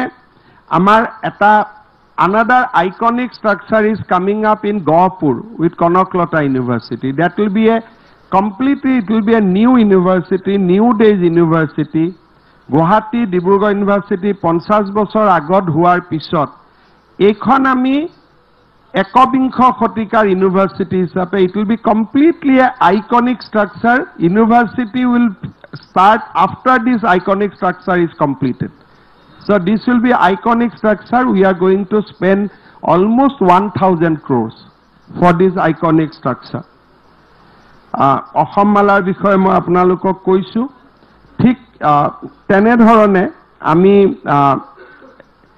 আজি আমাৰ ইনোগ্ৰেশন হ'ব foundation হ'ব another iconic structure is coming up Dighili Pukhuri pra Bamuni Moidamor flyover. Yar iconic is that Ulubari phaleo রটারির উপরতে রটারি হব আপোনালোকে যদি চাই এই রটারিটো এটো বনুয়া রটারি নহয় বৰ্তমানৰ ব্ৰিজখনৰ ওপৰত ৰটাৰি সানমাৰি ব্ৰিজখনৰ ওপৰত ব্ৰিজৰ ওপৰতে ৰটাৰি হব বামুনেডমৰা অহা মানুহ বৰ্তমান ব্ৰিজখন দিয়ে ৰটাৰি দি উলাই আহিব তেনেকে উলুবাৰীত ৰটাৰি হব and all time to come আমি ট্ৰেফিক ক্লিন কৰি দিব খুজিছো ঠিক তেনেকে কাজিৰঙাত আমি এটা ডাঙৰ আইকনিক স্ট্ৰাকচাৰ আনিব খুজিছো নেচাৰেল হিষ্ট্ৰী মিউজিয়াম লগত এনিমেল ৰেস্কিউ সেন্টাৰ আপোনালোকে তাৰ পিকচাৰটো চাব পাৰে it will B another kind of things যেটো আমাৰ অসমত আগতে আমি কল্পনা কৰিব পৰা নাছিলো দেন অসমৰ আমি ষ্টেট জুখন কমপ্লিটলি আইকনিক কৰিব খুজিছো this will be the new landscape of state zoo complete নতুন ধৰণৰ ষ্টেট জু হ'ব আৰু আলটিমেটলি আমি দীপৰ বিলখন কমপ্লিটলি এটা আইকনিক স্ট্ৰাকচাৰলৈকে লৈ আহিব খুজিছো চাৰিওফালে মথাউৰি চাৰিওফালে cycle track and all these will be part of this year budget so we are moving towards the next generation development for Assam যেটো এটা পৰ্যায়ত হৈ গল আমি নেক্সট পৰ্যায়ত ইয়াৰ লগত মই এড কৰিব পৰা নাই কনকলতা বিশ্ববিদ্যালয়ৰ ধৰণে সুকাফা বিশ্ববিদ্যালয় যিখন আমি আলফা একৰ্ডত আহিছে সেই সুকাফা বিশ্ববিদ্যালয়খনক আমি আইকনিক পৰ্যায়লৈকে লৈ যাম আমি শিৱসাগৰত তাক স্থাপন কৰিম আৰু will take it to a iconic level মানে কলেজ এখন কনভাৰ্ট কৰি বিশ্ববিদ্যালয় কৰা দ্যাট ইজ ওয়ান মডেল আগতে হোৱা বিশ্ববিদ্যালয় বিল্ডিং নতুন নতুন কৰা ওয়ান মডেল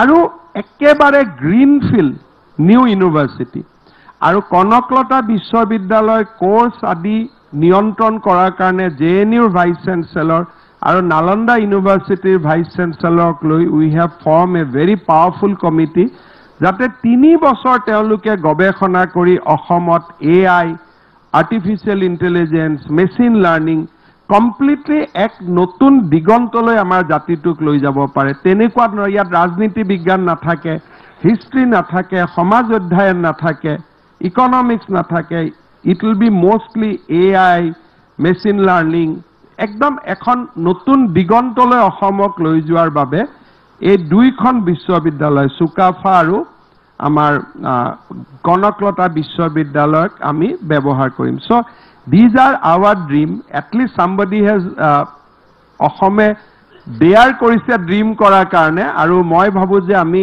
যেনেকে ড্ৰিম কৰিছো গোটেইবোৰ হৈ আছে সিদিনাখন মই আপোনালোকক ৰিং ৰোড দেখিছিলো টেন্ডাৰ হৈ গল 28 ফেব্ৰুৱাৰীত আমি গুৱাহাটী নৰ্থ গুৱাহাটীৰ ব্ৰিজৰ এটা পাৰ্ট খুলি দিম যাতে এয়াৰপোৰ্টৰ পৰা ফাঁচী বজাৰলৈকে উইদাউট ভৰলো মুখ টাচ নকৰাকৈ আহিব পাৰে সো যিখিনি আমি কৈ আছো কাম আৰু কথা আমি মিলাই আগবঢ়াৰ কাৰণে চেষ্টা কৰিছো খিলঞ্জিয়াৰ ভূমি অধিকাৰৰ পৰা যুৱকক চৰকাৰী চাকৰি আত্মনিৰ্ভৰ অসমৰ পৰা অৰুণোদয়ৰ পৰা আইকনিক ষ্ট্ৰাকচাৰলৈকে আমি অসমক এটা নতুন দিগন্তলৈ লৈ যাব খুজিছো তাৰ বিষয়ে মই যিখিনি কলো ইয়াৰ এটা আপোনালোকক মই সৰু স্ন্যাপশ্বট ৰিটেন ফৰমেট এটা দি দিম আপোনালোকে যি মনত প্ৰশ্ন আছে কৰিব পাৰে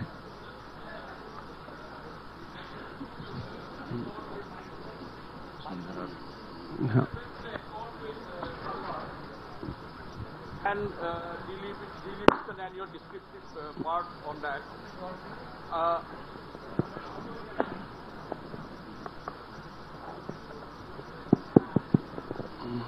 Is it mandatory for the Assam government to come up with an official definition of who is an Assamese now? It is no longer required. We know who are in Assamese, those who live for last 200-300 years. So these definition 51, 71, these required lot of paperwork.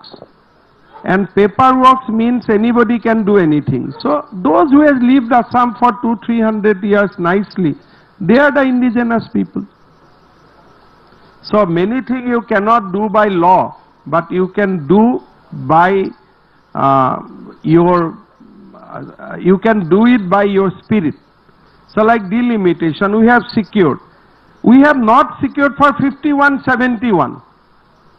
Now we have made that delimitation in a way that only people who live in 200-300 years, they can only win.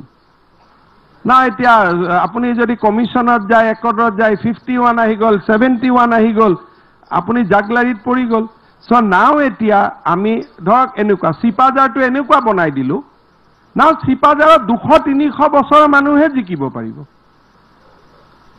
এটা নগাঁও সমষ্টিটো এনেকে বনি গল যে 51-71 এ জিকিব নোৱাৰে 203 বছৰ 300 বছৰ থকা অসমীয়াহে জিকিব পাৰিব So we have taken a most realistic approach to resolve the Assam issues. Eta jodi apuni sabo jay je muk eta pick up kori diok homosti nam suppose you take it Polasbari. Eta Polasbari 51-71 nijike. Hi komse kom 300 বছৰ অসমত থকা মানুহ হ'ব লাগিব তেতিয়াহে জিকিব পাৰিব আৰু তেনেকুৱা সমষ্টি হল 96 97 98 Can Kisuman sleep kori goi thakibo with the passage of time. So that also we have counted. Total 98, but something will slip in year 10, something will slip in year 20, something will slip in year 30. We have projected it.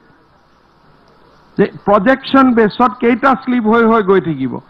And final projection the next 50 years of 90টা seat এনেকুৱা অসমীয়া মানুহৰ হাতত থাকিব যি 51-71 নহয় হি কমসে কম 200-300 বছৰৰ পুৰণা অসমীয়া হ'ব লাগিব and you know what I am meaning by that so it's a very very strong security measure we have taken এটা যদি আপুনি চাব যায় এটা মই সমষ্টিৰ নাম দিলো যে গুৰেশ্বৰলৈকে আপুনি যাওক এটা গুৰেশ্বৰত কোনো এমএলএ হ'ব নোৱাৰিব হি 200-300 বছৰ থকা মানুহে হ'ব লাগিব ৰঙিয়াত কোনো MLA হ'ব নোৱাৰে 203 বছৰ এটা যদি বৰপেটা সদৰ সমষ্টিত যায় আফটাৰ দিস ল্যান্ড আমি প্ৰটেক্টেড বেল লৈ অহাৰ পিছত বৰপেটা সদৰ সমষ্টিৰ বিধায়কজন বৰপেটা সত্ৰৰ কোনোবা ভকতীয়া সমাজৰ লগত জড়িত মানুহে হ'ব লাগিব বেলেগ হ'ব নোৱাৰে আমি ইমান দিন অসমীয়া মানুহবিলাকে সন আৰু বছৰৰ পিছত ঘূৰি থকাৰ কাৰণে এভৰিবডি মিছলিডেড আছ সেইকাৰণে আমি সন বছৰ হলে মণ্ডল লাট মণ্ডল ration card we make it in a manner যে কোনো আহিবই নোৱাৰে For me, it is relevant, but those who like to do Facebook, social media, persuading all these things, for them it might be relevant, but I am a practical politician, and for me it is now irrelevant.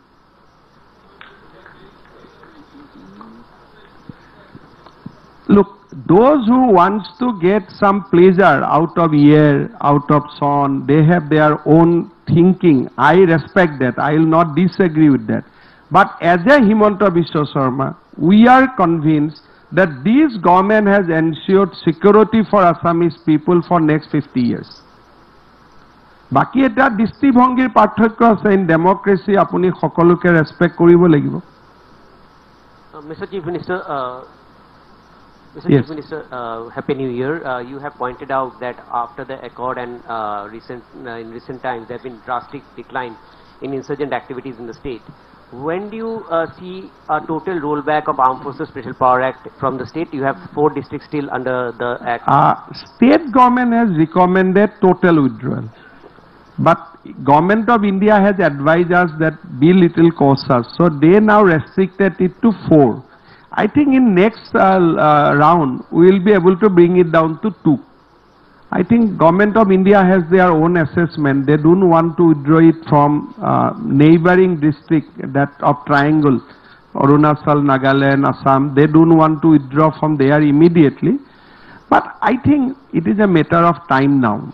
That final conclusion, আমি এটো দেখা পাম in our lifetime. It is now, all process are on. The 1,000 engineers which Tatas are recruiting. Not engineers, science graduates. Science graduates which Tatas are recruiting. Is it for the proposed unit of Assam? They are immediately, they will be trained in Karnataka. They said, Tata has said they need 2,000 science graduates from Assam to train. So now we are giving them manpower. But other what we are following, as I told you, that 2024, I see 2 or 3 major company comes and invest in Assam. I mean, that final breakthrough we will have. It should be in the range of 40,000 crores. I say that it will be big investment. So we are on now that leg. I mean, we are now, if 2024 peaceful thake, eneke jodi Assam thake, we will enter into the new era. And what will this Indian Institute of Population Sciences? They will come and they will assess that what we, that child marriage upot ami lua action bilake, kiman % reduce koribo parise child marriage. So they will do a independent assessment. Manoj da, you want to sare kiba koba? Sare koilok. মাননীয় মুখ্যমন্ত্ৰী ডাঙৰীয়াৰ সুদীৰ্ঘ আমি ভাষণ শুনিলোঁ অসমৰ উন্নয়নৰ সম্পৰ্কত আৰু আলফাৰ সৈতে যিটো আলোচনা হ'ল তেখেতে যিটো মানে স্পষ্টীকৰণ দিলে সুন্দৰ ধন্যবাদ জনাইছোঁ আৰু মন্ত্ৰীসকলক ধন্যবাদ জনাইছোঁ আটাইকে আৰু আজি নতুন বছৰ উপলক্ষে আটাইলৈকে মই শান্তি সমৃদ্ধিৰ বাবে পৰমেশ্বৰৰ ওচৰত প্ৰাৰ্থনা জনাইছোঁ। এতিয়া প্ৰথম কথা মই সৰু দুটামান কথা কৈছোঁ, সৰু তেনেকৈ প্ৰথম হ'ল যে মইতো বুঢ়া মানুহ, কিন্তু সম্প্ৰতি আমাৰ সমাজত যিটো মানে টিভিটো মই এতিয়া নচোৱা বাদ দিলোঁ, ৰাতি 9:30 বজাত 15 মিনিট সময় চাওঁ, কাৰণ টিভিটো খুলিলেই কেৱল ধৰ্ষণ উৎপীড়ন মানে লাটমণ্ডলে হাত দাঙিলে আজি 3জন, তাৰপিছত দুৰ্ঘটনা আছে, মই কৈছোঁ জে পি সিঙক ধন্যবাদ দিছোঁ, তেখেতে আপ্ৰাণ চেষ্টা কৰিছে, মুখ্যমন্ত্ৰীয়েও চেষ্টা কৰিছে। কিন্তু কথাটো হ'ল এইটো কি কাৰণে হ'ল, এতিয়া বন্দনা কলিতা তেওঁতো এটা সম্ভ্ৰান্ত মানে আমাৰ বজালী অঞ্চলৰ মহিলা, এটা ভাল পৰিয়ালৰ মহিলা, তেওঁ শাহু শহুৰক কাটি পেলাই মাৰাটো বেলেগ কথা, টুকুৰা টুকুৰ কৰি বস্তাত ভৰাই দূৰত পেলাই থৈ আহিল। এই মানসিকতাটো মোৰ জীৱনত কেতিয়াও দেখা নাছিলোঁ। সেইটোৱে অকল নহয়, যে ডাঙৰ কথাটো হৈছে কি যে শাহুৱেকে গিৰিয়েকক মাৰিছে, মানে গিৰিয়েকে ঘৈণীয়েকক মাৰিছে, আনকি মানে নিজৰ সতী সন্তানক আগতে মানে পিতৃ মাতৃ বুলিলে কি আছিল, এতিয়া পিতৃ মাতৃক হত্যা কৰাটো আৰু কথা নহয়। মানে আপোনালোকে যিসকলে, মই কাকো দোষাৰোপ কৰিব খোজা নাই, মই এইটো কথা ঠিক দেই, মই কাকো দোষাৰোপ কৰিব খোজা নাই, কিন্তু এইটো কি কাৰণে হ'ল, অমুকত কি যে প্ৰধান শিক্ষকে 5 বছৰীয়া মানে ছাত্ৰীক ধৰ্ষণ কৰিছে। মানে এনেকুৱা আজিৰ পৰা ধৰক কেইবছৰমান আগলৈকে এইবিলাক অকল্পনীয় আছিল। এইটো আপোনালোকে সকলোৱে জানে যে অসমীয়া যুৱকে পাৰ মাৰি খাব নাজানে, সাহস নকৰে, এইটো আছিল আগৰ মানে কথা। গতিকে আমাৰ গোটেই সমাজখনৰ এটা দাৰুণ এটা পৰিৱৰ্তন আহিছে। আৰু আমাৰ শুক্লবৈদ্য ডাঙৰীয়াই আবকাৰী মন্ত্ৰী হ'লেও তেখেতে কিন্তু কৰিয়ে আছে এটা কথা, যে মদ খাই পেলাই হাল্লা নকৰিবা, তাৰ বাবে মই তেখেতক ধন্যবাদ জনাইছোঁ। আৰু এতিয়া গোটেই কথাটো হ'ল যে এইটোৰ আমি পৰিৱৰ্তন কৰিব লাগিব। পৰিৱৰ্তনটো আমি নকৰিলে এনেই মনে মনে বহি থাকিলে নহ'ব। এতিয়াতো মানে সদায় মানে আমি দেখিয়ে আছোঁ ধৰ্ষণ আৰু চাকৰিয়াল যিবিলাকক গ্ৰেপ্তাৰ কৰা হৈছে। আগতে মানে গ্ৰেপ্তাৰ কৰি নিলম্বন কৰাটো এটা লজ্জাজনক কথা আছিল। এতিয়াতো হাঁহি থাকে, জেলৰ পৰা অহাৰ পিছতো হাঁহে। তাৰমানে এটা সামাজিক কিবা এটা সাংঘাতিক ধৰণৰ এটা পৰিৱৰ্তন। কি কাৰণে হাঁহে? আগতে লজ্জা পাইছিল। বন্দনা কলিতাক জেলত থলে, ওলাই আহি পেলাই আমি ভাবিছিলোঁ তাই বিমৰ্ষ হৈ থাকিব, সেইটো এজ ইট ইজ। এইটোতো অসমীয়া মহিলাৰ এইটো চৰিত্ৰ নহয়। অসমীয়া শিক্ষকৰ কি কাণ্ড হৈছে সেইবিলাক আপোনালোকে দেখিছেই, শুনিছেই। গতিকে এই ক্ষেত্ৰত মই ভাবোঁ এটা মুখ্যমন্ত্ৰী ডাঙৰীয়াক মই অনুৰোধ কৰিব খুজিছোঁ, এই এটা আমাৰ মনস্তাত্ত্বিকসকলৰ, চিকিৎসকসকলৰ আৰু বিশিষ্ট পণ্ডিতসকলৰ এখন আলোচনা চক্ৰ কৰিব লাগে। আৰু এই বিষয়টো অতি গুৰুতৰ বিষয়। মানে ল'ৰা ছোৱালীয়ে মাক দেউতাকক নামানিব, ককাকক নামাতিব। গতিকে এইটো এটা মোৰ প্ৰথম কথা। এই ক্ষেত্ৰত মই ভাবোঁ এখন ভাল ছেমিনাৰ হ'ব লাগে, এটা গৱেষণা হ'ব লাগে, আৰু তাৰ ৰিজাল্টখিনি আমাৰ জনসাধাৰণৰ মাজলৈকে নিব লাগে। দ্বিতীয়তে এটা সৰু কথা, যে অসম এতিয়া আমাৰ গ্ৰন্থমেলা চলি আছে, আৰু গ্ৰন্থৰ বিক্ৰী হ্ৰাস হৈছে। কলিকতা গ্ৰন্থমেলাত মই কেইবাবাৰ গৈছোঁ। তাত সম্ভ্ৰান্ত পৰিয়ালৰ গাভৰুসকলে লগত ভাৰী লৈ আহে কিতাপ কিনিবৰ কাৰণে। নৱকান্ত বৰুৱাৰ লগতো মই গৈছিলোঁ। কিন্তু আমাৰ ইয়াতে সেই পৰিৱেশটো হ্ৰাস পাইছে। সেইবুলি আমি মনে মনে বহি থাকিম নে? এতিয়া মই আগতে মোৰ কিতাপবিলাক জ্যোতি প্ৰকাশনে চপায় পাণবজাৰত। আগতে চপাইছিল ২,৫০০, আৰু মোক বছৰি কমেও ২ লক্ষ ২.৫ লক্ষ তেওঁলোকে ৰয়েলটিয়ে দিছিল। এতিয়া মোক কৈছিল, ছাৰ আজিকালি আমি ৩০০ৰ পৰা ৫০০ চপাওঁ, আৰু এতিয়া ৰয়েলটি দিয়ে ক'ৰবাত বছৰত ৩০,০০০, ৪০,০০০ এনেকুৱা হৈছে। গতিকে ইটোৰ পৰা আমি এতিয়া মই সাহিত্যসভাৰ সভাপতি থাকোঁতে ১ জানুৱাৰীত কিতাপ বিতৰণ কৰা এটা ছিষ্টেম উলিয়াইছিলোঁ। বহুত ঠাইত আছে এতিয়াও। আৰু মই নিজে জাতীয় বিদ্যালয়ত ৫,০০০ কিতাপ বিলাইছিলোঁ। তেওঁলোকে ফটো চটো ৰাখিছে। গতিকে এতিয়া এই বিষয়ে মই তেতিয়া পদ্ম বৰকটকীয় মোৰ লগত আছিল।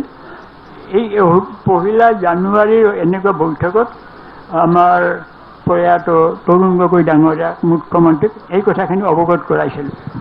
তেতিয়া তেওঁ লগে কৰে যে মই এই বছৰ 20 কোটি টকাৰ কিতাপ কিনিম। তাৰ পিছৰ বছৰো কিনিলে, কিন্তু তাৰ পিছত বোধহয় কি কাৰণে জানো এইটো বন্ধ হৈ গ'ল। গতিকে এই ক্ষেত্ৰত তেখেত আমাৰ মুখ্যমন্ত্ৰী ডাঙৰীয়া নিজেই বিশিষ্ট লেখক, কিতাপৰ প্ৰতি তেখেতৰ বিশেষ আকৰ্ষণ আছে, গতিকে এই ক্ষেত্ৰত ব্যৱস্থা ল'ব লাগে। হ'ব আৰু নাই অকণমান আৰু তৃতীয় কথাটো মই ক'ব খুজিছোঁ যে চাওক, বাতৰি কাকত আৰু চৰকাৰৰ লগত আমাৰ ওতঃপ্ৰোত সম্পৰ্ক আছে। এটা বাতৰি কাকত প্ৰতিষ্ঠানটো মালিকৰ নহয় কেৱল, সিও এখন ক্ষুদ্ৰ চৰকাৰ, তাত পৰিচালক আছে, সাংবাদিক আছে, কৰ্মচাৰী আছে, তাৰপিছত প্ৰেছমেনবিলাক আছে, আৰু গোটেই কাগজখিনি বাহিৰলৈ উলিয়াই নিবৰ কাৰণে বা পৰিৱেশন কৰিবৰ কাৰণে আমাৰ হেৰিবিলাক আছে, মানে হকাৰবিলাক। গতিকে বাতৰি কাকতৰ গোটেই এটা ডাঙৰ এটা মানে এইটো অনুষ্ঠান মই ভাবোঁ চৰকাৰে অলপ দৃষ্টি দিব লাগে। আৰু অকণমান মাত্ৰ দুটা পইণ্ট এই ক্ষেত্ৰত। এতিয়া কথা আছে যে প্ৰতি বছৰে নিউজ প্ৰিণ্টৰ দাম বাঢ়ি আছে, তেলৰ দাম বাঢ়িছে। তেখেতৰ পৰিয়াল যিহেতু এখন বাতৰি কাকতৰ স্বত্বাধিকাৰী, তেখেতে জানিব। কৰ্মচাৰীৰ দৰমহা বাঢ়িছে, কিন্তু অসমৰ বাতৰি কাকতৰ যিটো ৰেট এইটো 2014ত লাষ্ট 10 বছৰ আগতে, অথচ প্ৰত্যেক বছৰে ৰিভাইজ হ'ব লাগে। গতিকে এইটো ৰিভিজনটো সোনকালে হ'ব লাগে। 2 নম্বৰ, প্ৰেছ কাউন্সিলৰ চেয়াৰমেন কাৰ্জুৱে, মই আনিছোঁ কপি, ইয়াতে দি দিম আমাৰ মন্ত্ৰী ডাঙৰীয়াক, যে প্ৰতি মাহৰ বিলৰ এডভাৰটাইজমেণ্ট বিলৰ পইচাটো মাহে মাহে দিব লাগে, আৰু যদি দিব নোৱাৰে তেনেহ'লে 12.5% ইণ্টাৰেষ্ট দিব লাগে, এইটো কোৱা হৈছে। কিন্তু এতিয়া আমি দেখিছোঁ মানে যাৰ বহুত টকা আছে, ব্যৱসায় কৰে বা অন্যান্য ফালৰ পৰা পইচা আহে বেলেগ কথা, কিন্তু আমাৰ দৰে মানে সাধাৰণভাৱে ওলোৱা আমাৰ কাৰণে কষ্ট হয়। বিগত 6 মাহ ধৰি পেলাই বিজ্ঞাপনৰ পইচা দিব পৰা নাই, কিন্তু আমি দৈনিক নিউজ পেপাৰ কিনিব লগা হৈছে, চিয়াঁহী কিনিব লগা হৈছে, কৰ্মচাৰীক মাহেকে দৰমহা হৈছে, এই 6 মাহ কি কাৰণে লাগিল। তাৰপিছত আমাৰ তেনেকৈ বিজ্ঞাপন বিতৰণৰ ক্ষেত্ৰতো মানে বৈষম্য আছে। জনসংযোগক আমি যেতিয়া কওঁ যে এইটো দেখোন আমাক বিজ্ঞাপন নিদিলে, বোলে এইটো ওপৰ মহলৰ নিৰ্দেশ আছে। ওপৰ মহলৰ বুলিলে তেওঁলোকে কি বুজে আমাৰ নাজানো আৰু, কিন্তু মানে কি কাৰণে আমি ডিপ্ৰাইভ হ'লোঁ, এই ডিপ্ৰাইভেশ্যনৰ কাৰণে আমি এখন RTI মাৰিলোঁ। আৰু RTIখন মাৰিলোঁ 2022 ডিচেম্বৰত। 1 বছৰ পুৰা 1 বছৰ 3 মাহৰ ভিতৰত আমি ৰিজাল্টটো পাব লাগে। 1 বছৰ হৈ গ'ল, আজিলৈকেতো নিদিলে। তাৰপিছত আকৌ আমি আপিল কৰিলোঁ, আপিলৰো ৰিজাল্ট নাই। গতিকে এই ক্ষেত্ৰত মই আৰু আমি হাইকোৰ্ট কৰিছিলোঁ, আমি এখন নৰ্থ ইষ্ট নিউজ পেপাৰৰ ফালৰ পৰা হাইকোৰ্টৰ অৰ্ডাৰটো আছে যে 2 মাহৰ ভিতৰত মেক্সিমাম 60 ডেজৰ ভিতৰত পে'মেণ্টখিনি কৰিব লাগে, আৰু ইয়াৰলি ৰিভাইজ হ'ব লাগে। গতিকে এইখিনি মানে মই দৃষ্টি আকৰ্ষণ কৰিলোঁ, আৰু মই গোটেই বস্তুখিনি আমাৰ পীযুষ হাজৰিকাক দি যাম। অশেষ ধন্যবাদ জনালোঁ। Happy New Year, Mr. Chief Minister and all his cabinet colleagues. You have given some very interesting figures and your plan to make iconic development projects, because normal development projects are already going on. This has been a continuous process. Now the narrative has totally changed. I used to always complain that in the last 40 years almost that I have been in journalism, I have been talking about the same things, but that is not happening anymore. Now my question to you is that why do you think there has been a 500% increase in foreign tourist travel? Why do you think that there is going to be mega development project coming where you said that the investment is going to be 20 to 30,000 crore? why do you think that Tatas are recruiting 2,000 science graduates from Assam?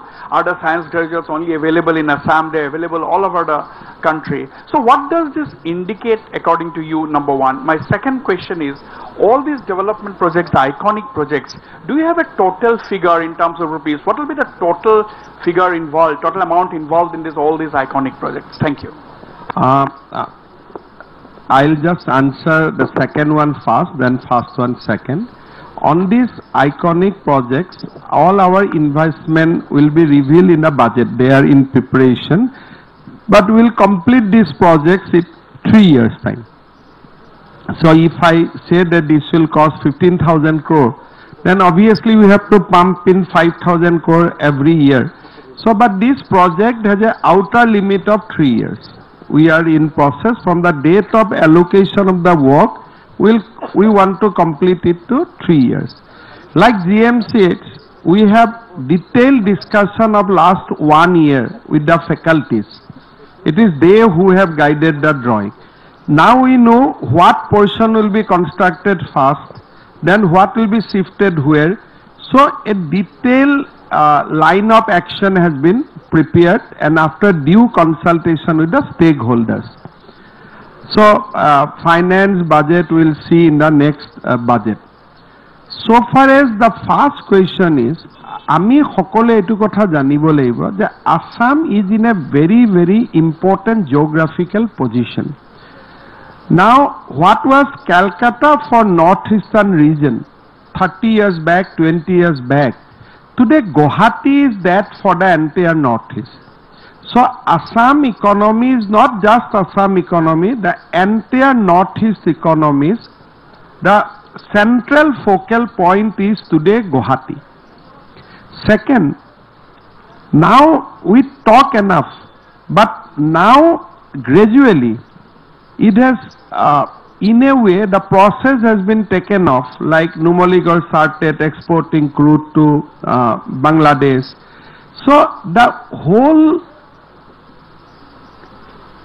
story about that Assam can be the gateway for entire Southeast Asia gradually is unlocking.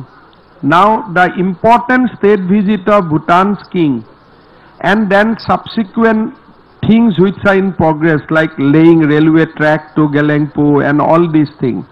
So gradually we are emerging to a position that Assam can be the focal point for entire Southeast Asia. It will take another 10 years to crystallize. But if a big industry come, then it will not come for the Assam markets. Definitely, people have now calculated that you can reach Bangkok and Singapore equally from Guwahati, the way you can reach from Calcutta. But all this calculation, people did not use to actually brought into the field, because Assam was known for alpha, Assam was known for agitation, Assam was known for always for something which we should not have been known for.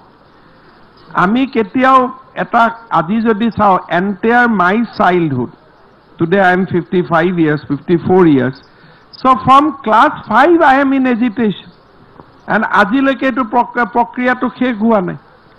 So if we just calculate, then 70s, 80s, 90s, 20s, almost we are now celebrating 30 years of agitation in Assam.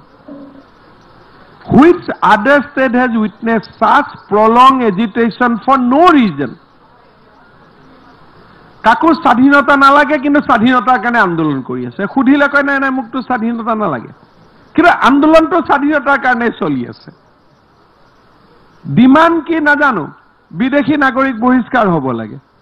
আকৌ সেই বিদেশী represent কৰা political পাৰ্টিৰ লগত মই আকৌ একেলগে joint মিটিঙো কৰি আছো,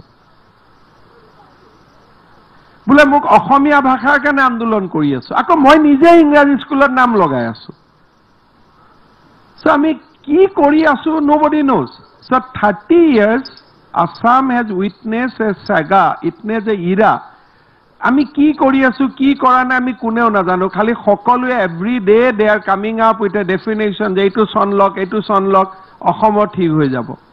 But last 3 years, অসমৰ মানুহে এটা প্ৰেক্টিছ কৰিলে যে আন্দোলন নকৰাকৈ চাওচোন তেতিয়া অসমত বেছি কাম হয় নেকি মই যেটা ক্লাছ পঢ়িছিলো যে অসমৰ শোধানাগাৰ আন্দোলন কৰি পোৱা ব্ৰহ্মপুত্ৰ দলং আন্দোলন কৰি পোৱা এটা উল্টা হৈ গল আন্দোলন কৰিলে এখন পাও নকৰিলে তিনিখন পাও সো গ্ৰেজুৱেলি যোৱা 3 বছৰত এটা যি মানুহৰ মনত মানুহে এটা শান্তিৰ পৰিৱেশ সৃষ্টি কৰিছে তাততো মই একো নকওঁ even you have seen 18% tax growth আজি you can ask any economic reporter sitting here which state is witnessing 18% of tax growth very few states of the India 4-5 now tax to governmental জবৰদস্তি আনা নাই because business has started আজি অসমত প্ৰথমবাৰ দে যে no friction between Barak Brahmaputra no friction between tribal non tribal no friction between communities no friction for anything this is the best 3 years aru moi bhabu je if another 7 years we continue with that Assam will be economic giant now, I think Bhutan government of India is also somewhere partnering there that those are for very very specific reason but we should build up Guwahati we should build up Dibrugarh we should build up Silchar as our catchment area because Silchar we can transform that as a catchment area for Manipur Nagaland Mizoram for everybody Dibrugarh can be a big hub for Arunachal, Upper Assam, everything. So instead of developing a town, we should give teeth to our existing town so that they become an economic powerhouse.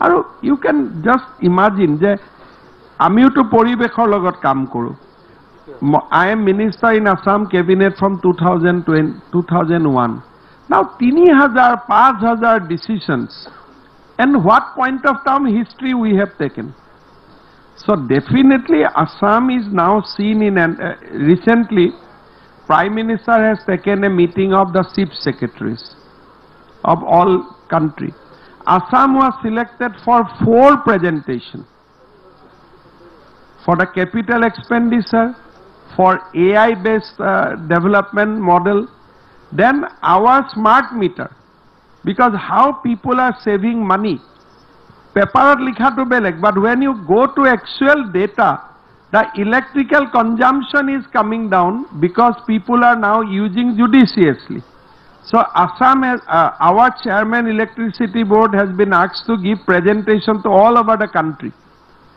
so the chief secretary conference Assam India hoi thake but Assam will be selected for anchor presentation my finance secretary Samir Sinha has presented about the turnaround of economy now when Assam has got those opportunities so and Assam is now considered as a with very very huge respect if you go to UP if you go to Bangalore if you go to Hyderabad just say I am from Assam nobody is look you from that alpha point of view from that agitation point of view they look at you somebody that as if you are coming from a emerging state so definitely there are a lot of changes has taken place Mukhyamantri Dangoriya Evel ha Bhupen এতিয়া আলফাৰ লগত যিখন accord হ'ল আৰু আলফাৰ নেতৃত্ব যিসকলে আলফা প্ৰতিষ্ঠা কৰিছিল তাৰে হয়তো পৰেশ বৰুৱাৰ বাহিৰে বাকী সকলোখিনি আহিয়ে গৈছে আৰু এই চুক্তিখনৰ পাছত পৰেশ বৰুৱাৰ গোটটোৱে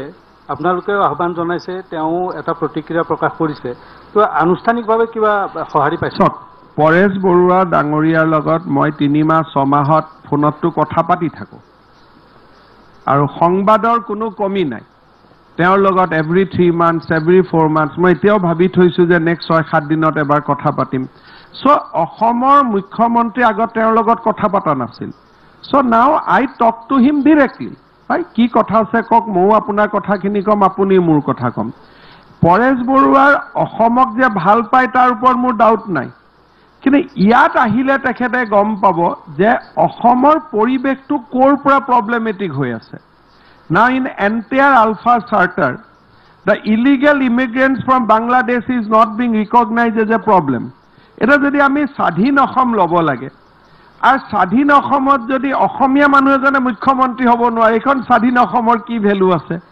সেইকাৰণে মই মনত সদায় মোৰ এটা ধাৰণা যে 30 বছৰ আগত যিজন পৰেশ বৰুৱা অসমৰ পৰা ওলাই গৈছিল তেওঁ যদি 30 বছৰ পিছত অসমত আহে তেওঁ চাৰ্টাৰ অফ ডিমাণ্ড নিজে নিজে চেঞ্জ হৈ যাব কাৰণ আজি ধুবুৰীত গৈ কোনখন স্বাধীন অসম ল'ব মানকাছাৰত গৈ কোনখন স্বাধীন অসম ল'ব আজি আপুনি এই কাৰণে মই ভাবো যে we have believed that constant discussion negotiation and opening up channels with Paresh Barua আজি নহয় কালি আমাক ৰিজাল্ট দিব সেইকাৰণে মই আগতে মন্ত্ৰীয়ে ফোন কৰিলে হে আইবি কলি নাই এসবি কলি নাই মই কৈছো সবে কথা পাতিব আগতে I inform IB that I have asked all minister all MLA all people to talk with him ta kobo phone je aji amar iyat ekhon medical college hoy gol aji amar iyat notun rasta ta hoy gol he must know that Assam is changing kan teo to jot ase tar pora Assam kon dui ejon phone jak kore he phone kora manu ke jeneo sadhin Assomor hopun dekhe কিন্তু যদি আপোনাকো phone কৰে মুকো phone কৰে সকলোকে phone কৰে কথা পাতে মই পুলিচকো কৈছো যে কাৰোবাৰ লগত পৰেশ বৰুৱাই ফোনত কথা পাতিলে ডোন্ট ট্ৰেক হিম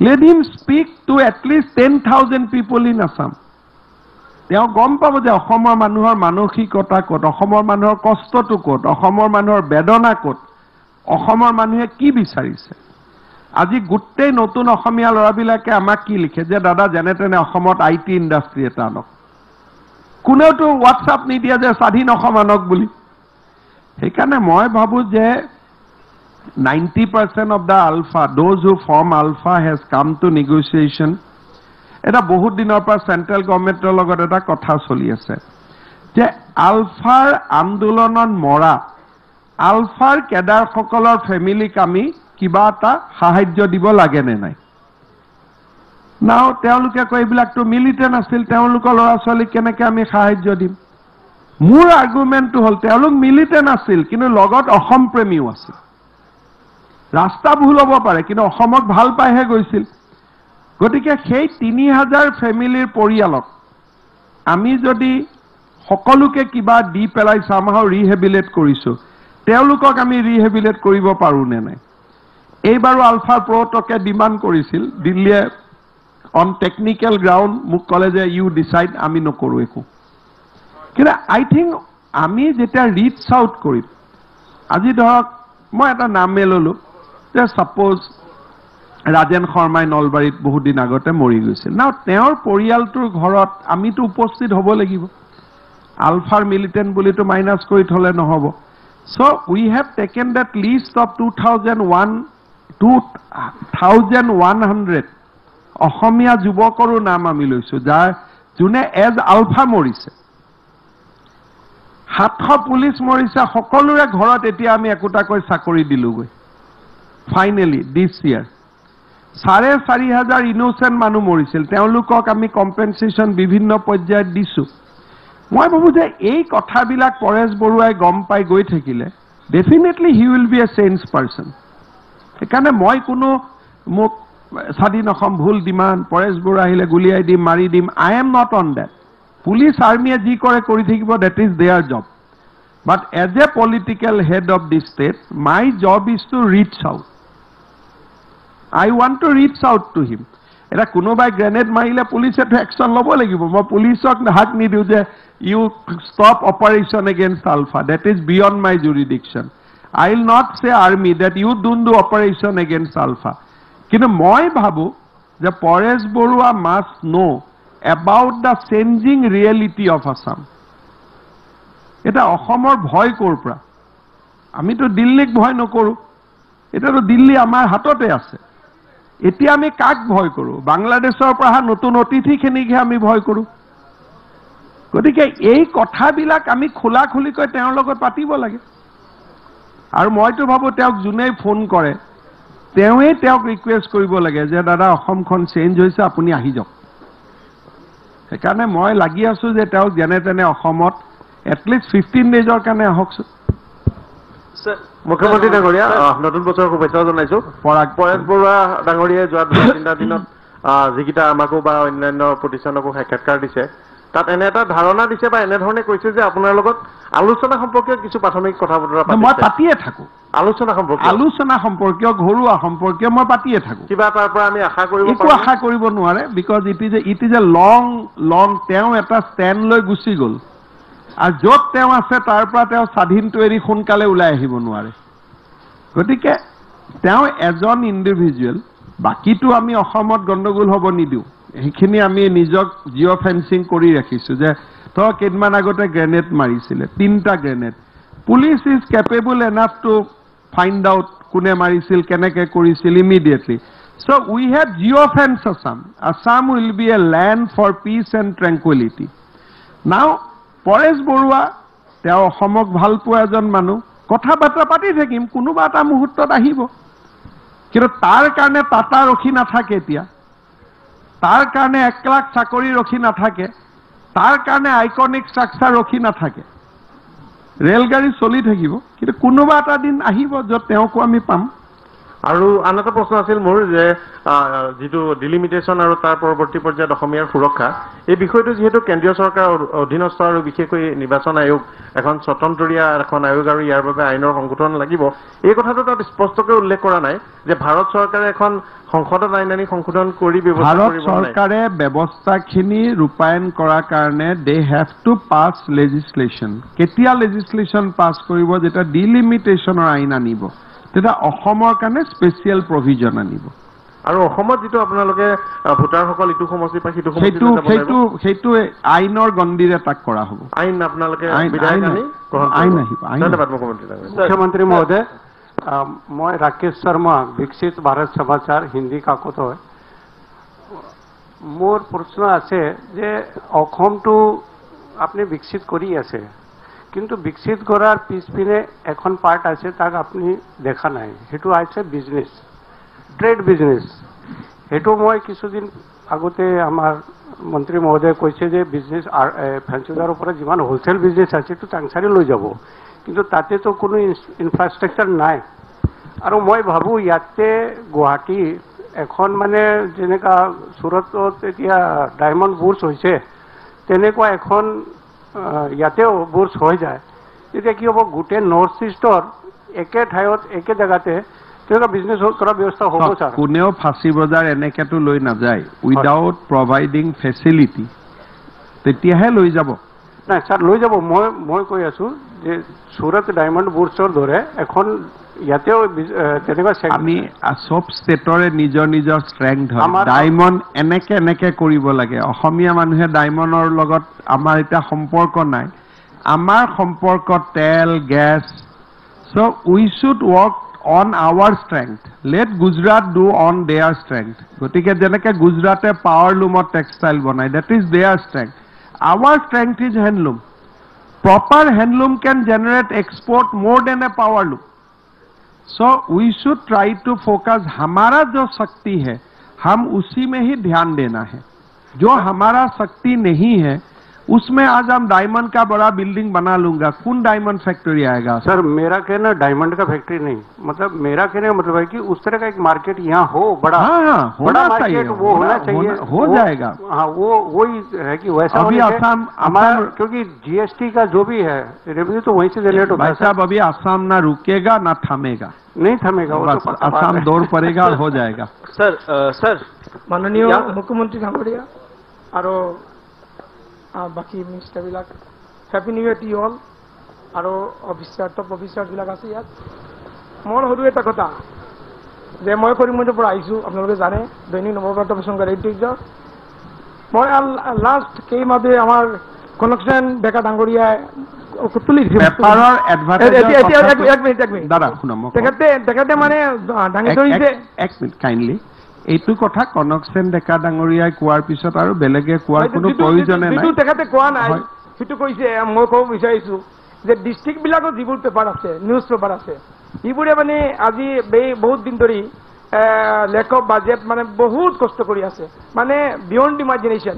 গতিকে আপোনালোকে যদি অকণমান ইটোৰ ফালৰ পৰা চাই এইটোৰ কথাটো কৈছেই আজি 10 বছৰ হৈছে আপোনালোকে যদি অকণমান যদি বাজেটটো বঢ়াই দিয়ে তেনেহ'লে গোটেই অসমৰ কাৰণ প্ৰত্যেকটা মানুহৰ মোৰ পেপাৰৰ লগত যেনেকুৱা 100 আপোনাক মানুহে বেয়া পাব এতিয়া বোলে এওঁলোকে স্বাস্থ্যৰ বাজেটৰ কথা ক'ব এৰি এডুকেশ্যনৰ ক'ব এৰি নিজৰ কথা আপুনি কৈছে এইটোতো আপুনি কৈছে লট অফ থেংকছ মই আজি 37 ইয়াৰ্ছ ধৰি দেখিছোঁ বহুত আগবাঢ়ি আছে আৰু বিশেষকৈ আপোনাৰ পিৰিয়ডত লাষ্ট ধন্যবাদ স্যাৰ প্ৰথম কথা লাষ্ট 2-3 কোৱেশ্যন সকলোৰ কাৰণে ভাতৰো ব্যৱস্থা কৰা হৈছে অনাৰেবল চিফ মিনিষ্টাৰ স্যাৰ আপোনাক নতুন বছৰৰ শুভেচ্ছা দিলোঁ গোটেই মন্ত্ৰীসভাক দিলোঁ প্ৰথম কথা আপুনি কৈছে যে ইকনমিক গ্ৰোথ য়েছ 6.38 লাখ crore লাষ্ট 1 ইয়াৰত হৈছে আৰু 14.7% ইকনমিক গ্ৰোথ হৈছে কিন্তু এতিয়া কথাটো হ'ল at the same time you have mention sir that more than 85,000 or চাকৰি হ'ল আৰু another 35,000 are in pipeline.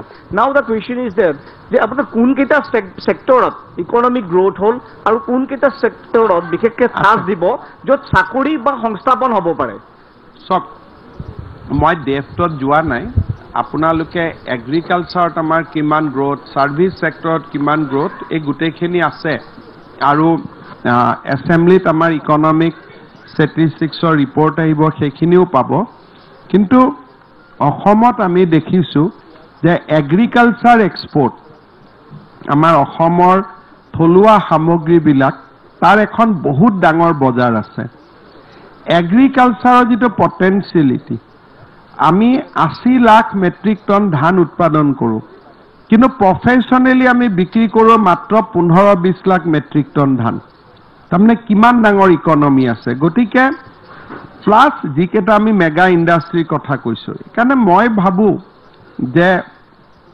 অসমত আনএমপ্লয়মেণ্টটো বিশেষকৈ থলুৱা অসমীয়া মানুহৰ মাজত ইমান একিউড হৈ নাথাকে যদি আমি ইকনমিক প্ৰগ্ৰেছটো আনাদাৰ 7 ইয়াৰ মেইনটেইন কৰিব পাৰোঁ सर असम में कुछ दिन पहले पता चला कि खिलंजिया मुसलमानों का सोशियो इकोनॉमिक सर्वे होगा इसको थोड़ा इलेबोरेट करेंगे क्या ये कास्ट सेंसस की तरफ जा रहा है और दूसरा सवाल है सर प्राइवेट मदरसा आप एक हॉलिस्टिक अप्रोच लेके जो एजुकेशन सिस्टम को सही करने की कोशिश कर रहे हैं और कन्वर्शन भी अभी चल रहा है जो सरकारी मदरसा को एमई स्कूल में तो प्राइवेट मदरसा का क्या होगा आप देखिए private madrasas are protected by Constitution of India.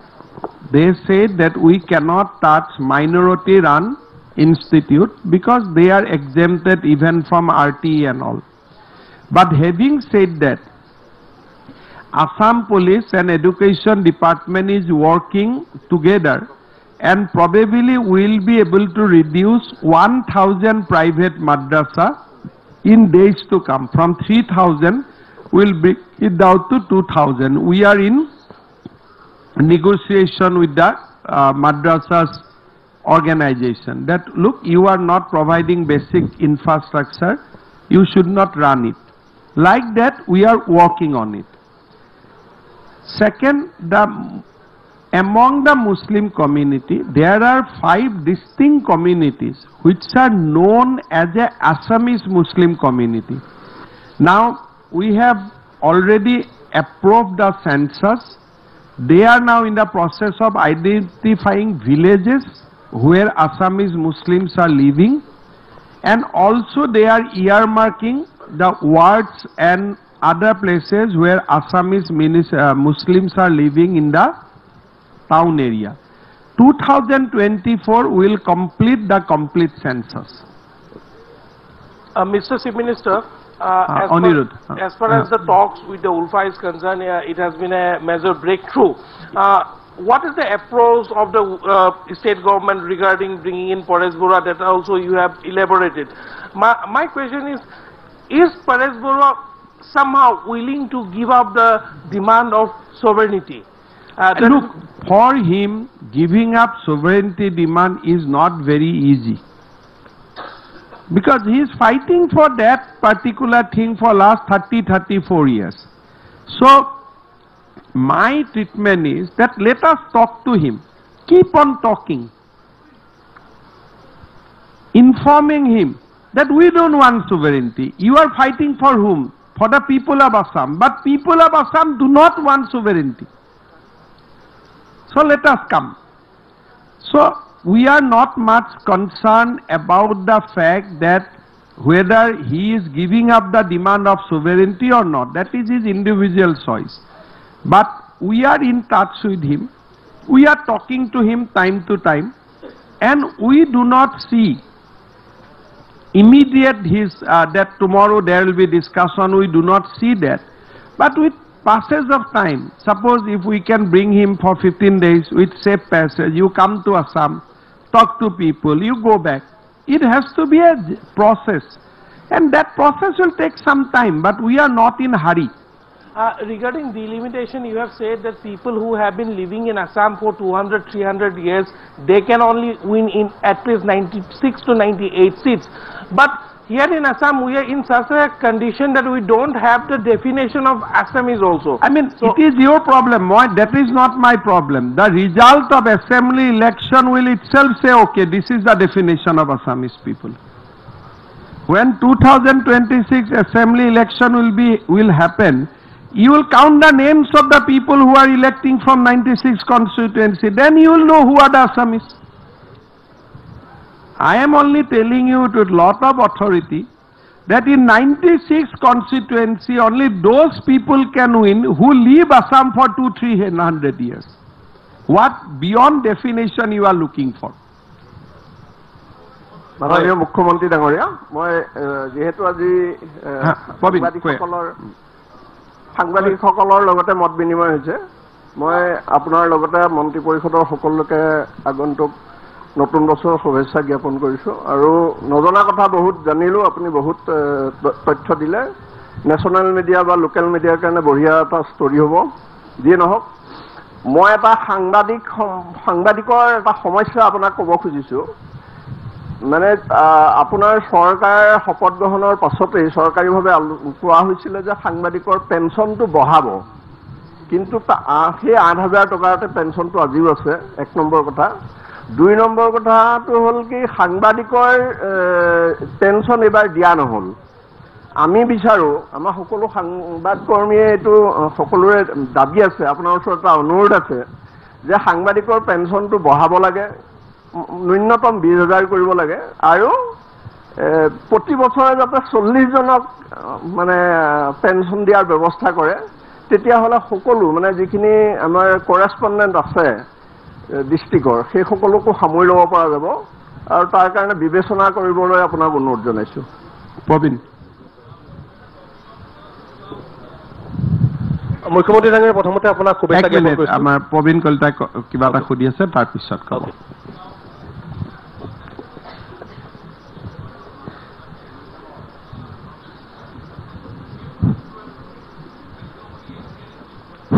Namaskar, sir.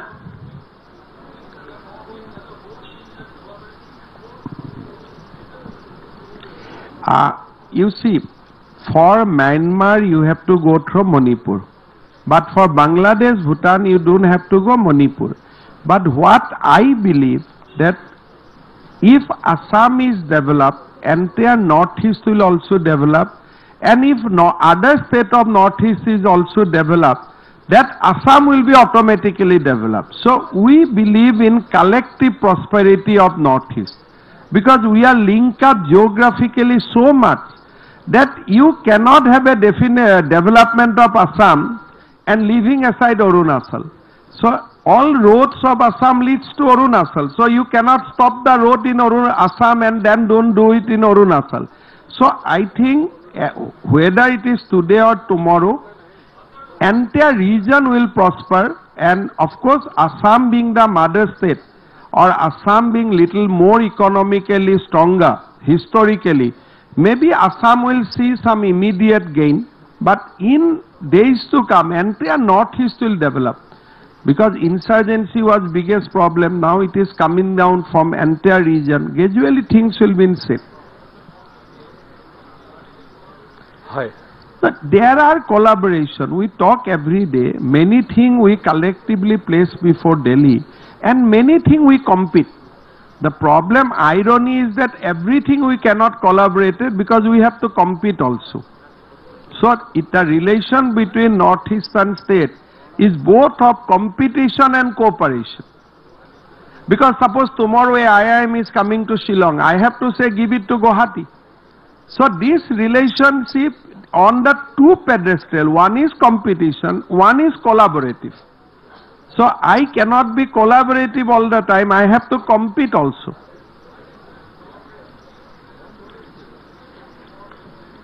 Praveen, what happened? I don't want to be talking about Manipur being the Chief Minister of Assam. That's neither my job, neither my constitutional mandate. Why should I talk and why should I create a panic in the other state? That's not my job. But my job is to say that we want a collective development of northeastern region. So, last 2-3. Namaskar, sir. Ekdom last. Excuse me. প্ৰথমতে আপোনাক শুভেচ্ছা জ্ঞাপন কৰিছোঁ নতুন বছৰৰ আপোনাৰ সদস্যসকলকো শুভেচ্ছা জ্ঞাপন কৰিছোঁ বহুখিনি কথাই কৈছে আপুনি ইকনমিক ডেভেলপমেণ্টৰ কথা কৈছে বা লাষ্ট ইয়াৰত আমি দেখিছোঁ বহুখিনি ইয়াতে ৰিফৰ্মছ আহিছে বাট থিং ইজ দেট আপুনি ইকনমিক ডেভেলপমেণ্টৰ কথা কওঁতে কথা হৈছে ইণ্ডাষ্ট্ৰিয়েলাইজেশ্যন আজি অসমত বৃহৎ উদ্যোগ নাই যিকেইটা আছিলে বন্ধ হৈ গ'ল জাগিৰ পেপাৰ মিলক আপোনালোকে কৰ্মচাৰীখিনিক পইচা দিছে থেংকছ ফৰ ডেট আপোনাৰ ওচৰতে জাগিৰ সমষ্টি বিধায়ক বহি আছে এটা কথাটো হৈছে যে জাগিৰোডৰ সেই মাটিখিনিত কিবা এটা বিগ ইনভেষ্টমেণ্ট আহিব নেকি বা অসমৰ বিভিন্ন জায়গা আপোনাক মই প্ৰথম বিগিনিঙতে ক'লো যে 2024 will see major investment in Assam.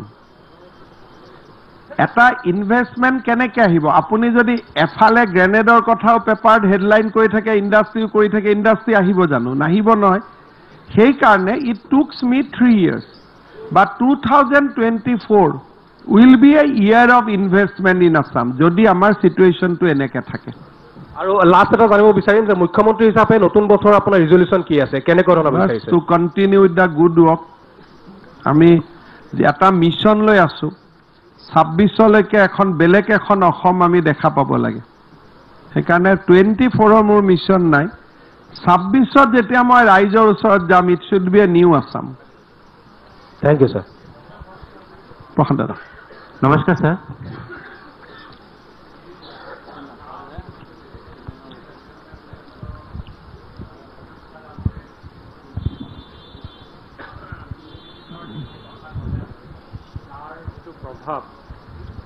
Citizenship Amendment Actখনৰ already home minister Amit Shah implement কৰিম বুলি বংগত সেইদিনাখন কৈছে আপুনি যিখিনি কথা ডিলিমিটেশ্যনৰ ওপৰত ক'লে আমাৰ যিখিনি আমাৰ ৰাজনৈতিক সুৰক্ষা বা আমাৰ লেণ্ড ৰাইটছৰ ওপৰত যিখিনি আমাৰ ইণ্ডিজিনাছ মানুহৰ বা আহিব এইখিনিৰ আগত দিনত কাৰ ইমপ্লিমেণ্ট কৰা বা যিখিনি তেতিয়ালৈ কি সমস্যাই দেখা দিব প্ৰথম কথা আমি 2-3টা ক্লজ চাব লাগিব যে কায়ে কৈছে 2014 ইজ ডেডলাইন 2014 ৰ পিছতো কোনো নাহে 2014 ৰ আগত এনআৰসি আমাক কৈ দিছে যে total Bengali Hindu people R how mass 3 to 4 lakhs people and they are already voting in Assam যি ধৰণে কাৰ বিশ্লেষণ অসমীয়া মানুহে এটা সময়ত কৰিছিল যে মানুহ লৈ আহিব হেতুটো নহয় 2014 is the cut off second এই মানুহখিনি আজিও ভোট দি আছে এওঁলোকৰ নামটো ভোটাৰ তালিকাতে আছে and these people are identified through the process of NRC it is 3 to 4 lakhs people maybe 550,000 more 50,000 less কিন্তু মই যেতিয়া 96 কনস্টিটুৱেন্সিৰ কথা কৈছো মই কৈছো যে 200-300 বছৰ অসমত বাস কৰি থকা মানুহৰ কাৰণে সুৰক্ষিত এই সমষ্টি whether it is a CAA or without কা কাৰণ কা হলেও সিপাজাৰত কোনো মানুহ সোমাব নোৱাৰে কা হলেও গুৰেশ্বৰত কা হলেও তামুলপুৰত কা হলেও কতো সোমাব নোৱাৰে কাৰণ ordinary residentship is now defined that you just cannot come and say that I am a citizen of Lakhimpur. এতিয়া মই ধেমাজিত যেনে তেনে গৈ যাব নোৱাৰো লখিমপুৰত মই যাব নোৱাৰো ডিব্ৰুগড়ত মই যাব নোৱাৰো শিৱসাগৰত মই যাব নোৱাৰো যদি আগত আছো তেতিয়াহে নতুনকৈতো মই যাবই নোৱাৰো এই একৰ্ডখনত লিখাই হ'ল যে তোমাৰ মাটি বাৰী বিয়া বাৰু প্ৰুফ নোহোৱালৈকে you cannot go to a new constituency. So 96 constituency Brahmaputra ভেলীৰ কাৰণে আৰু 9 কনস্টিটুৱেন্সি বৰাক ভেলীৰ কাৰণে বৰাক ভেলী খিলঞ্জিয়া মানুহৰ কাৰণে থ্ৰু ডিলিমিটেশ্যন সিকিউৰ্ড হৈ গ'ল আৰু তাৰ লগতে উইথ দিছ আলফা একৰ্ড ইয়াক এটা নতুন ষ্ট্ৰেংথেনটো কৰা হ'ল যে এই ৰিজাল্টটো যাতে থাকে অমিত শ্বাহে যেটো কা ইমপ্লিমেন্ট কৰাৰ কথা কৈছে CAA is a rule of law CAA is already পাছ গতিকে তেওঁলোকে যেতিয়া ইচ্ছা ইমপ্লিমেন্ট কৰিব পাৰে but people of Assam has gone to Supreme Court now finally Supreme Court will decide CAA ভাল কা বেয়া তাতেতো এতিয়াতো আমি কি কৰিব পাৰো লোকসভাত পাছ হৈ গ'ল ৰাজ্যসভাত পাছ হৈ গ'ল প্ৰেসিডেন্টে অধিসূচনা কৰিলে গতিকে কা যদি নোহোৱাও হ'ব লাগে only forum is supreme court and we are already in Supreme Court so Supreme Court will take a decision amar yat kono views nai kintu moi etu kotha janu je delimitation we have made such a way je etiaru Asomot at least for a long period of time political power cannot be disturbed keteba apnaluke ami okole bohile moi gutte kita সমষ্টিৰ map geography population apnalukok moi দেখুৱাম আপোনালোকে দেখিব যে দুৰ্গ বনাই দিয়া হৈছে এক প্ৰকাৰ একোটা ফোৰ্ট has been created আজি বৰপেটাত আপোনালোকে চিন্তা কৰিব পাৰে যে 87% of the people are now voter of Barpeta সমষ্টি who has lived Assam for last 200 years মানুহে কয় যে ক্লজ 6 কমিটিয়ে কয় সিট ৰিজাৰ্ভেশন কৰি দিয়ক অসমীয়াৰ নামত সিট ৰিজাৰ্ভেশন কৰিলো ভোটটো যদি অসমীয়া নহয় সিটটোৱে কি কৰিব কিন্তু ডিলিমিটেশনে ভোটাৰো অসমীয়া কৰিলে বিধায়কো অসমীয়া কৰিলে এতিয়া ভবানীপুৰ যেটো যোৱাবাৰ ইলেকশনত ইউডিএফ জিকিছে বা ইউডিএফৰ সাপোৰ্টত কোনোবা এজন অসমীয়া মানুহ জিকিছে এতিয়া তাৰ ভোটাৰো অসমীয়া হৈ গ'ল বিধায়কটো অসমীয়া হ'বই ভোটাৰ অসমীয়া হলে So 96 সমষ্টিত মই 98 কও কিন্তু in the process of time দুটা সমষ্টি নোহোৱা হৈ যাব 96 সমষ্টিত at least for 30 years তো আমি আৰামত আছো আৰু আজি দিনত বৰ্ডলৈ যদি অসমক 50 years ৰাখি থৈ গৈছিল আজি যদি ইলেকশন কমিশনে আমাক আৰু 30 বছৰ ৰখাই থৈ গৈছে এনেকেতো 80 years এক্সটেনশন আমি পালোই গতিকে ঠিক আছে ধন্যবাদ সকলে ভাত এখাজৰ কাৰণে